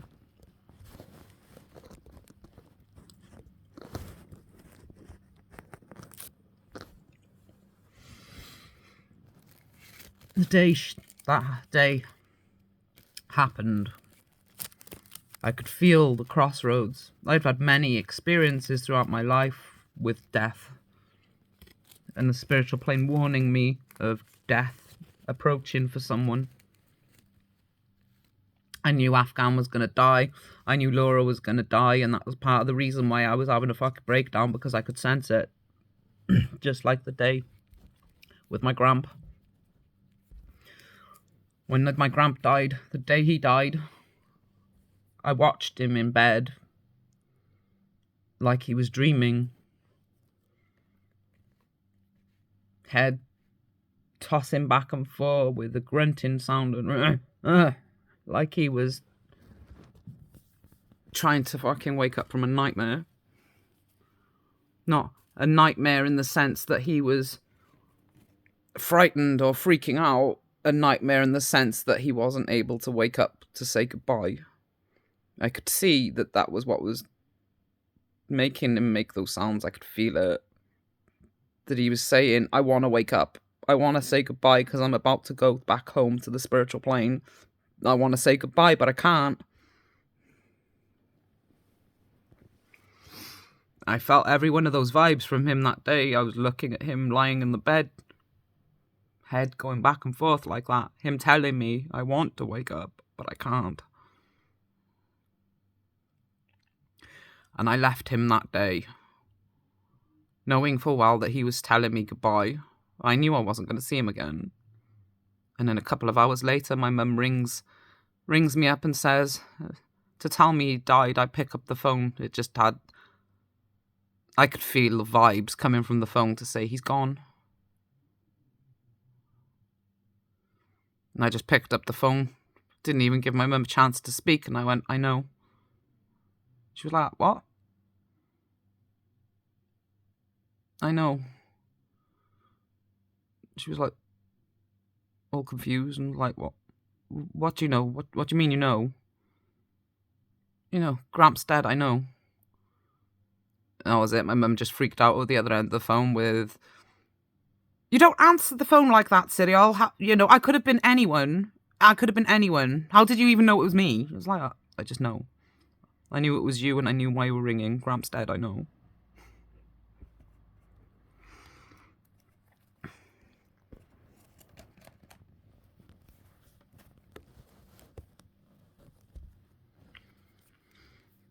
She just went on a fucking mission. All freaked out fucking because I answered the phone so weirdly. Telling me, I knew she was, I wasn't angry at her or frightened or, I just knew. I understood. I got it.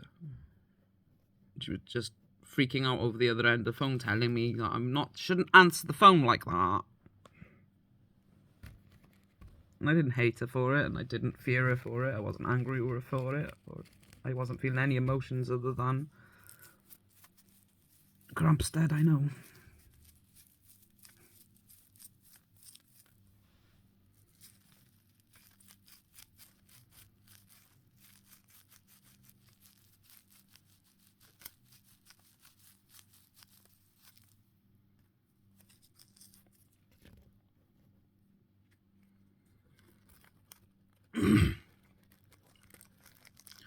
My mum trying to make fucking sense of me being all spiritually frightening.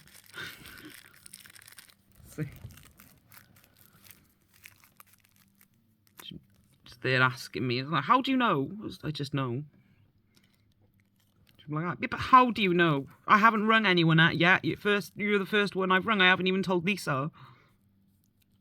I just know. I just know. I can feel it.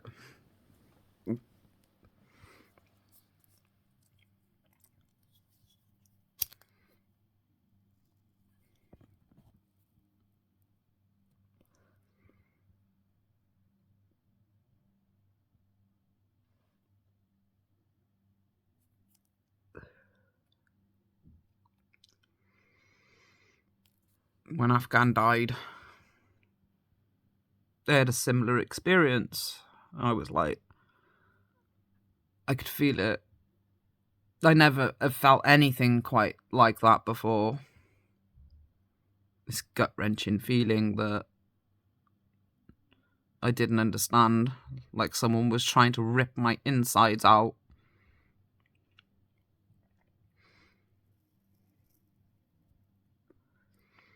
It felt...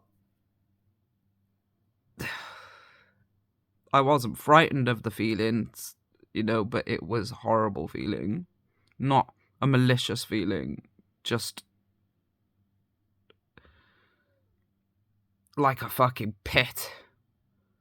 of despair in my gut that wasn't malicious. It wasn't trying to harm me. I could feel like it wasn't that kind of feeling like I was in danger or anything like that. It was just this pit of despair in my gut that felt like there was something I didn't want to happen was coming.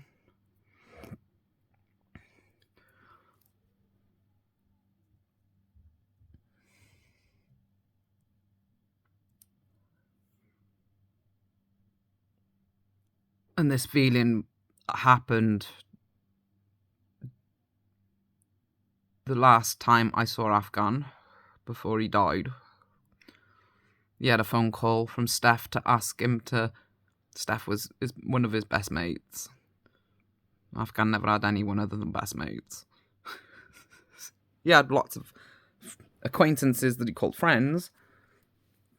They weren't, but they weren't...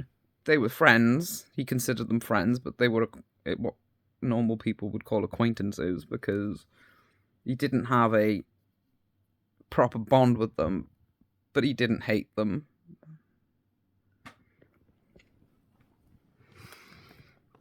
And Steph rang him to ask him to go over and fix Brady's bike, because the chain had broken.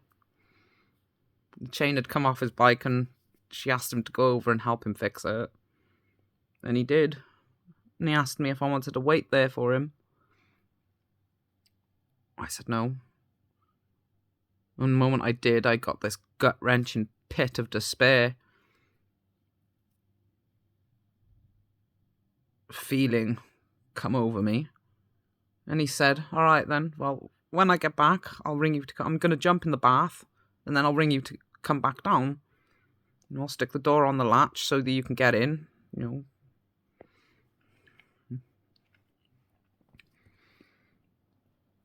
then I'll go get dressed. Same thing we always did. So when he'd have to go out, we'd always do that. Come home, jump in the bath, get out of the bath, ring me, stick the door on the latch, and go in his room to get dressed. And then I'd come in, put the door, lock, shut the door, take the latch off, go into the living room, set up the computer, and we'd play Halo.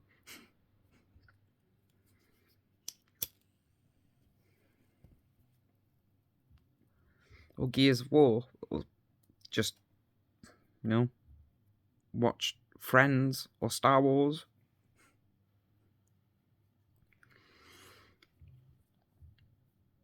But he didn't ring. We found him the next day on the floor of the bathroom with the phone in his hand, and I knew.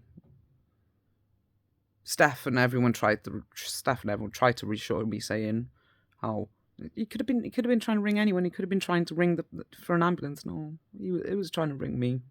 I know that.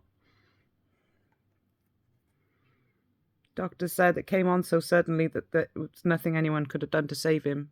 Even if we were there, the ambulance wouldn't arrive in time. His brain would have been without oxygen for too long to be saved. I knew he was trying to ring me.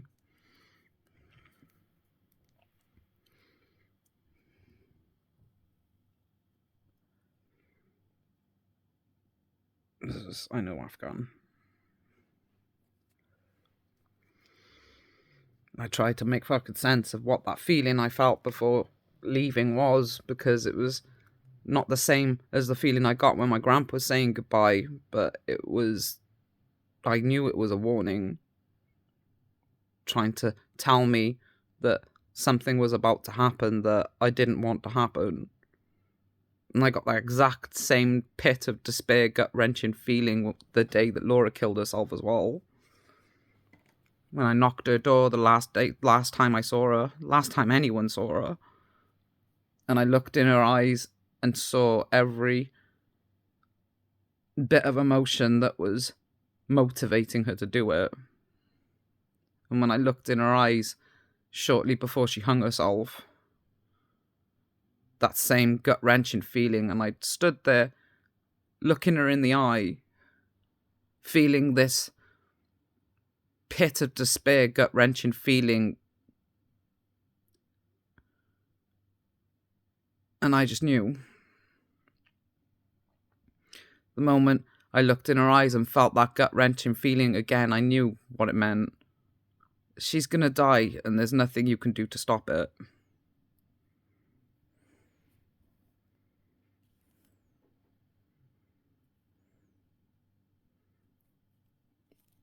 That moment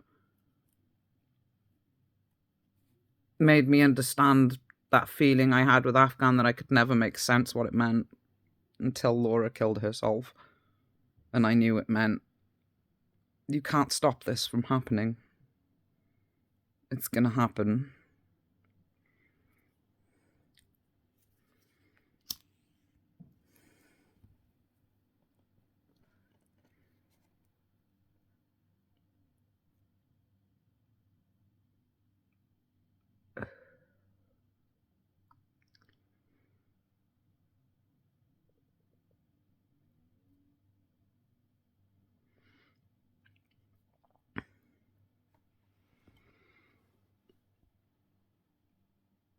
When Sheila died, I had a feeling to go over and visit her the day that the fire happened. Which I shrugged off because Lorna, her daughter, was her carer, and I thought Lorna would be there. But this was a crossroads feeling similar to what I had with Jade.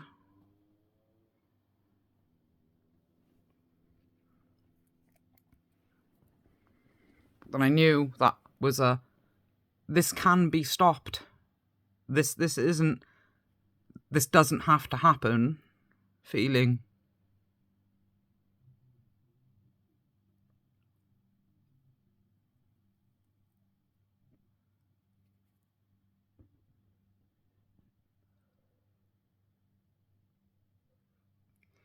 I can't give you details because unless you have the same connection I have to the spiritual plane, you'd never understand the feelings.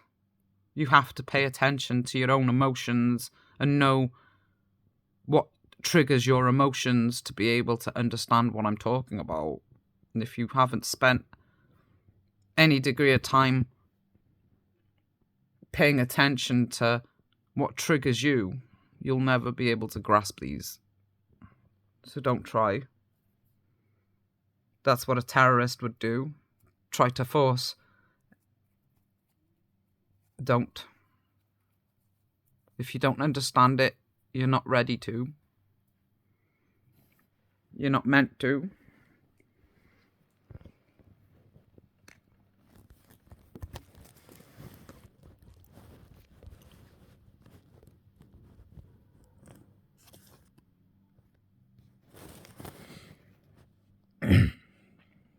When Jade died, I had a more intense crossroads feeling than Sheila. With Sheila, it was just because we were, we weren't close, but we weren't. The bond I had with Sheila was that she was Darren's mother, and Darren was my friend. So I wasn't close with Sheila, but I wasn't,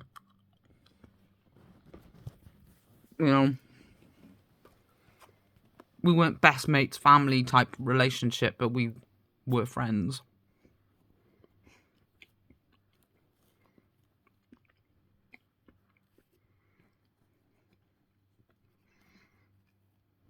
It was an acquaintance type relationship.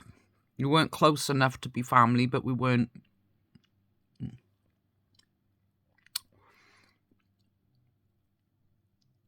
What's the word I'm trying to think of? We weren't close enough to be friends and family, but we weren't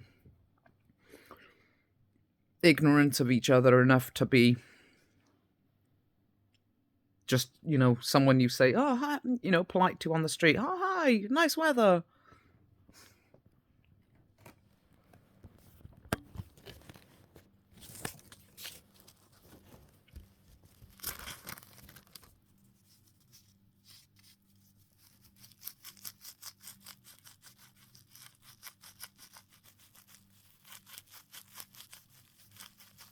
So when Sheila died, I was upset, but I wasn't heartbroken.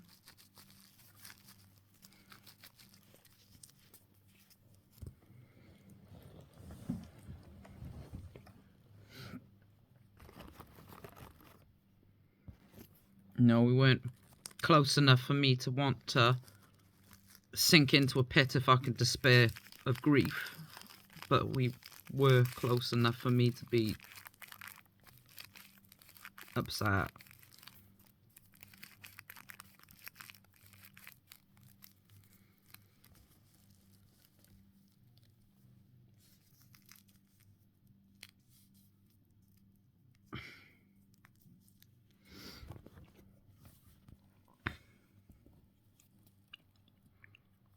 And then when Jade came into my life and I sensed that crossroads,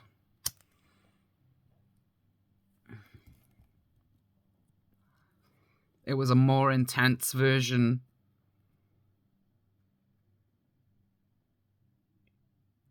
of the feeling I got when Sheila died.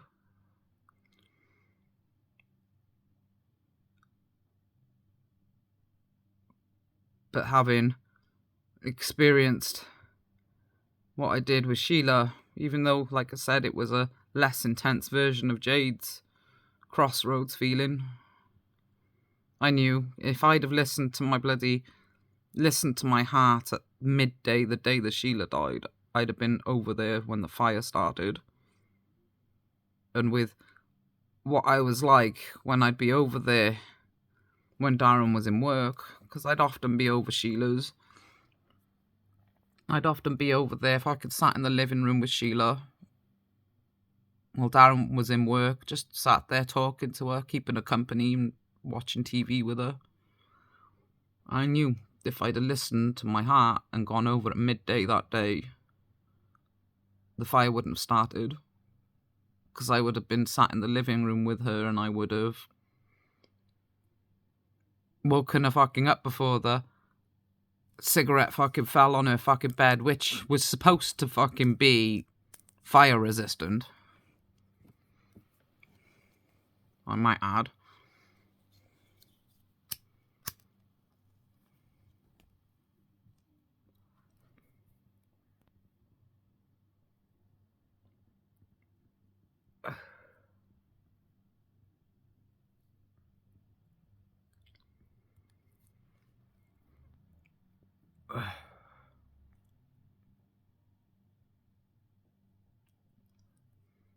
No, if science is gonna go on its fucking mission of trying to justify fucking itself, well, the bed fucking probably was fire resistant. It was probably the bedding that caught fire.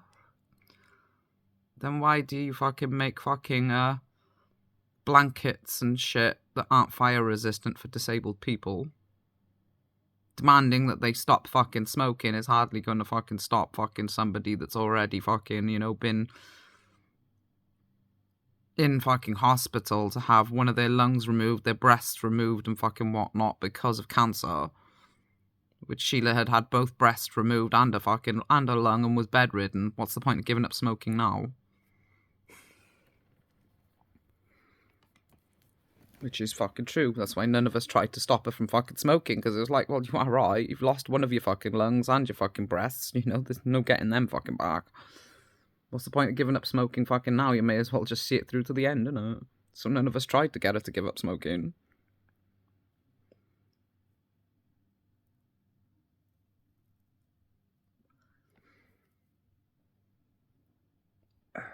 You know, it wasn't gonna fucking change the fact that she'd still fucking need a carer. She still fucking needed all this fucking shit. It's not like it's fucking gonna change the fact that she's now fucking completely dependent on everyone else. So why make her give up fucking smoking fucking now? It's not fucking like it's gonna fucking change anything. Change your life expectancy. But anybody who's worth changing life expectancy for wouldn't fucking say fucking she should give up smoking. Because they'd be respectful enough to know that that's not a life worth living.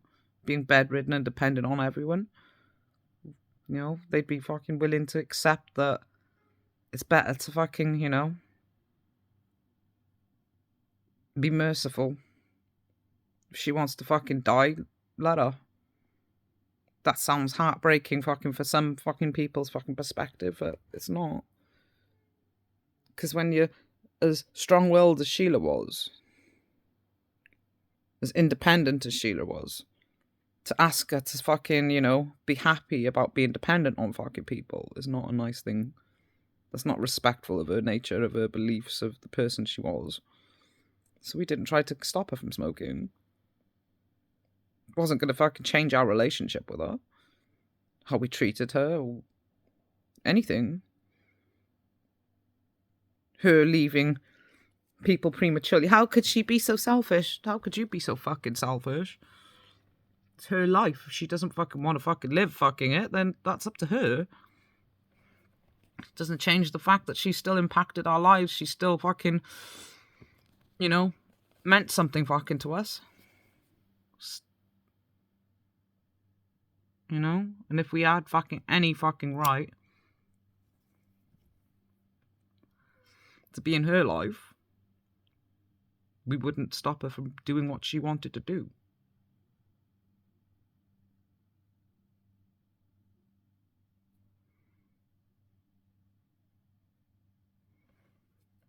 She wants to continue smoking, fine. Smoke, it's fine. Not bothered.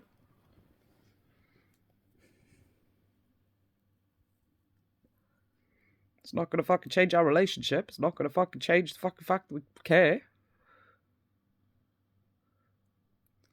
So why does it matter? Asking you to fucking stop or prolong a fucking life that makes you completely dependent on everyone else. My grandpa had the same fucking attitude. I've already got terminal cancer. Why quit smoking now? That's fine. Well, you know, I'm not going to fucking tell you to do that.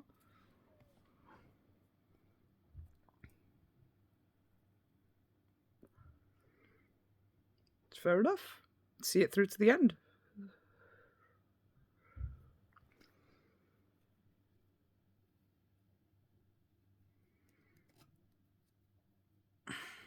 No, you can't expect respect if you're not willing to give respect.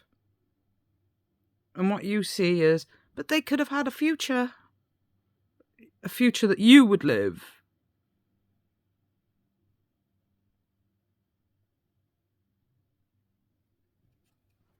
Doesn't mean it's a future they would live. Because just because you see your fucking self as the perfection of humanity doesn't mean that you are. Or you'd be able to fucking, you know, maintain balance, which terrorism has never been able to do because it thinks it's the superior race, and so do you. You just, you know, not aware that you're practicing their belief systems. You're brainwashed by them, so you don't fucking see any wrong with trying to force fucking someone to, well, bend to your will. So when someone like fucking Sheila comes along that says, I don't care, I brought this on myself, I'll see it through to the fucking end. You try to force them to do something they want and what they don't want to do, and it never works in your favour. But for us, it does work in our favour because, well, we don't try to force them to be anything other than themselves. We respect them for who they are.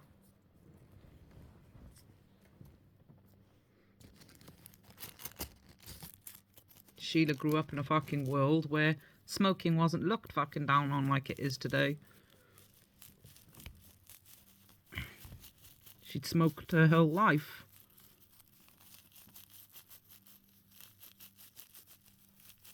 So did my grandpa.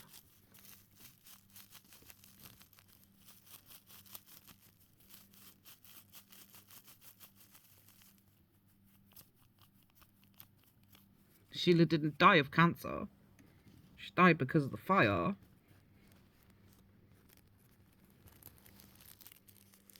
Because she was completely dependent on others. Lorna wasn't fucking there. She was delayed getting there. If I'd have gone over at midday, I'd have been there when the fire started. Because Lorna had been delayed with life issues. she wasn't able to be there when the fire happened. And Sheila was dependent on other people. Bedridden. So when the fire fucking started, she was unable to get out of the house because of the fucking stupidity of the fire door that Newydd, the people that owned the property she was renting, Darren had taken off the fire door shutter, the mechanism at the top of the door that closed the fucking door forcefully.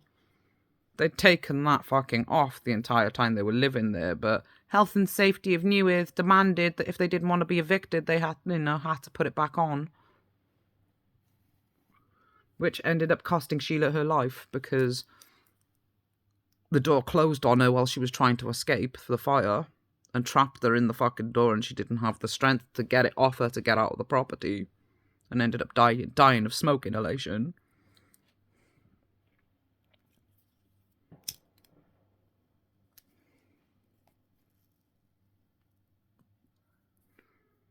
And life issued had prevented Lorna from fucking arriving on time.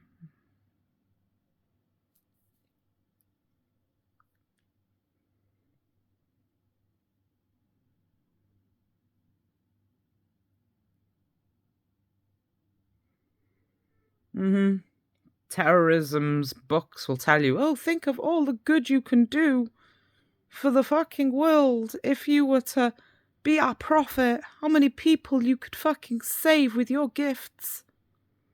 And I'd become fucking no different than the fucking oracles of the past that you locked away in a fucking temple and fucking demanded people pay you fucking tribute to have the privilege fucking of knowing their destiny.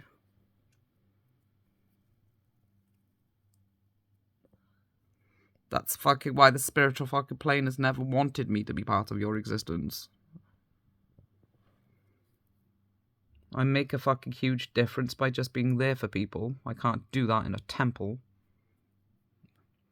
A temple would fucking want to control my fucking gifts, not allow me to be myself where I can do the most good. They'd want to fucking use me to make fucking people dependent on them, where they can control my gifts and demand tribute for their gods.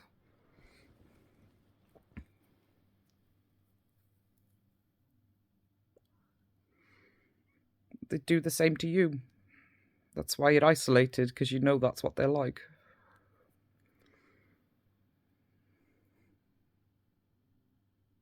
They want to convert you to their fucking belief system so they can capitalize on you for their empire.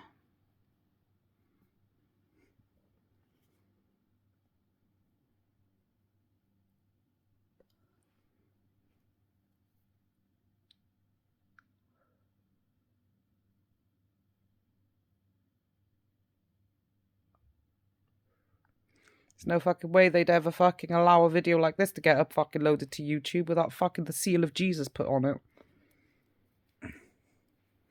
This has the seal of approval from our God.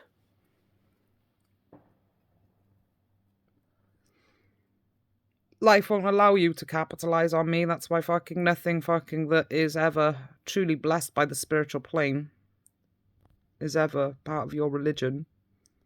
That's why every single one of your fucking saints have always fucking had an aversion to your fucking religion. Then you try to put the seal of approval of your fucking empire on them and say, oh, well, we killed them fucking because they were our saints. But they were on our side the entire time, honest.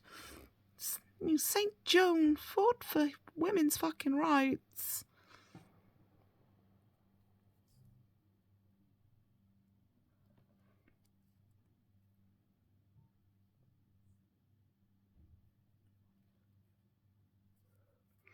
But they won't be able to pull that fucking stunt with me. History's already fucking had enough fucking examples of Christianity and Allah and every other fucking dictator out fucking there fucking trying to put this stamp of approval of their fucking gods fucking on us. If the world was willing to accept that, they'd still have the power they once had. We've already fucking evolved beyond that.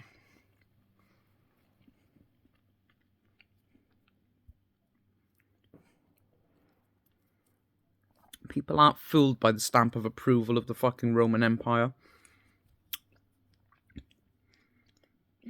And they're almost 100% ready to give Allah a fucking middle finger once and for all as well.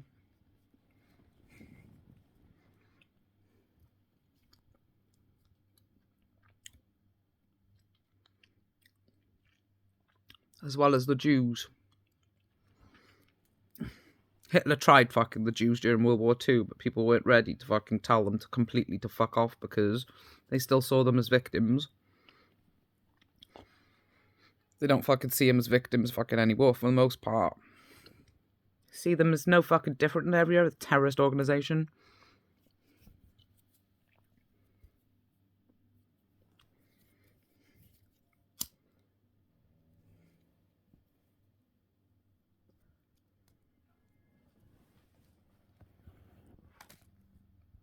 So science has had its terrorist ambassador in Hitler. Christianity's fucking had their time in the terrorist sun. Allah's having his.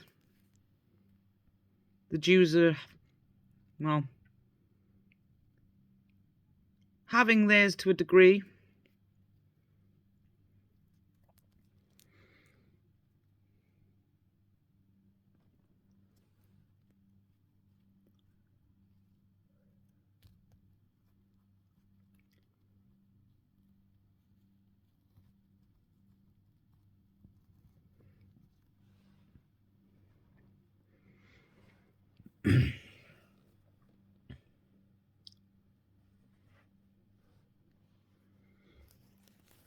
Allah's falling slowly.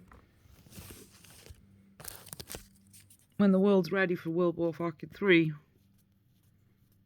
the Jews will have their fucking time in the fucking sun to be stamped out once and for all.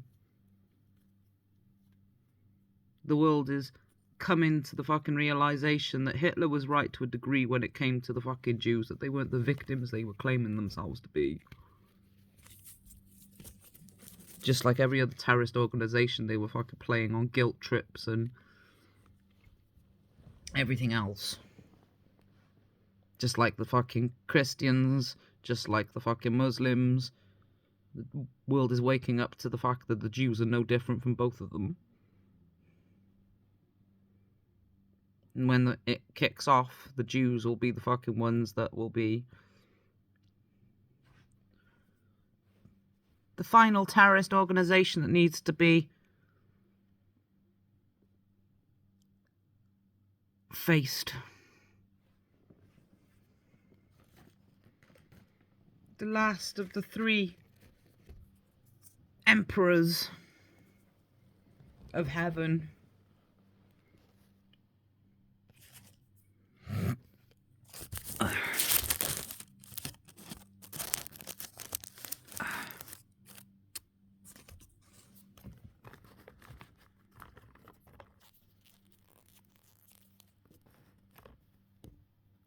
People have woken up to Christianity being the Romans' attempt to preserve their empire. People have woken up to Allah being the Saracens and the Byzantine Empire's attempt to save their dominion. The Jews will be next.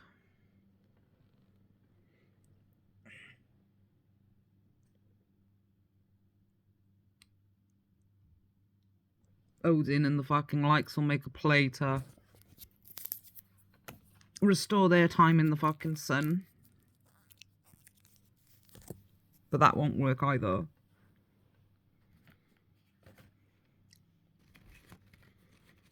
But the only fucking reason it'll gain any traction at all is solely fucking because of the fact that it's got more in common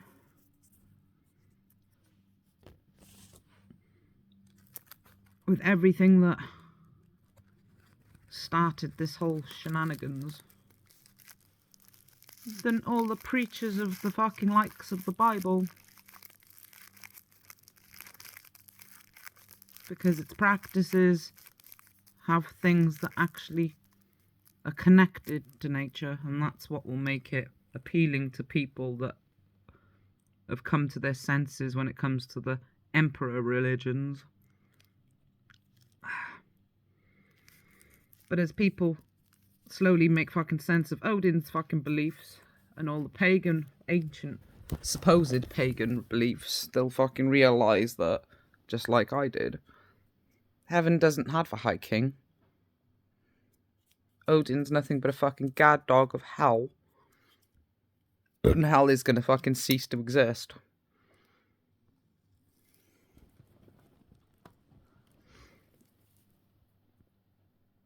Because the reason fucking why Odin is gonna be appealing to a lot of people is because of the fact that Odin was a scientist.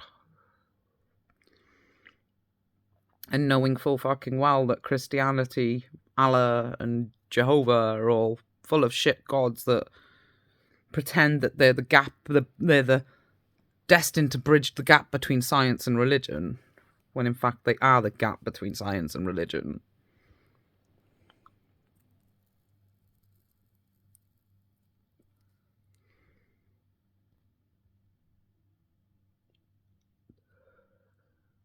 It'll make Odin appealing to a lot of people.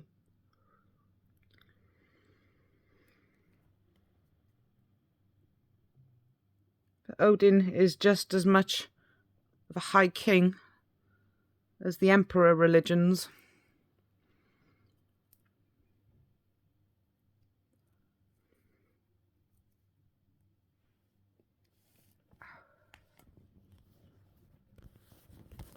He's just science's high king.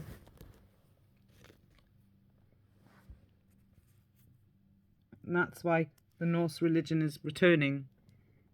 Because science needs a high king.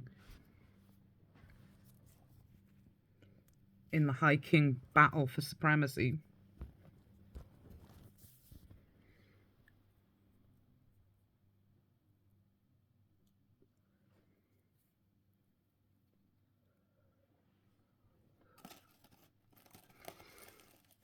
And you can't wipe one of them out without wiping them all out at the same time.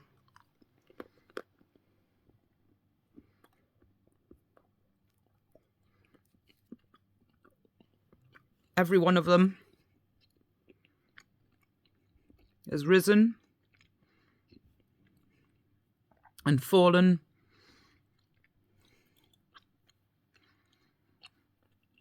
into a state that is going to make it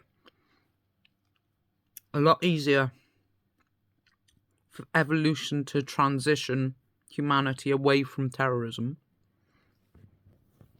They're where they need to be for the final phase of evolution.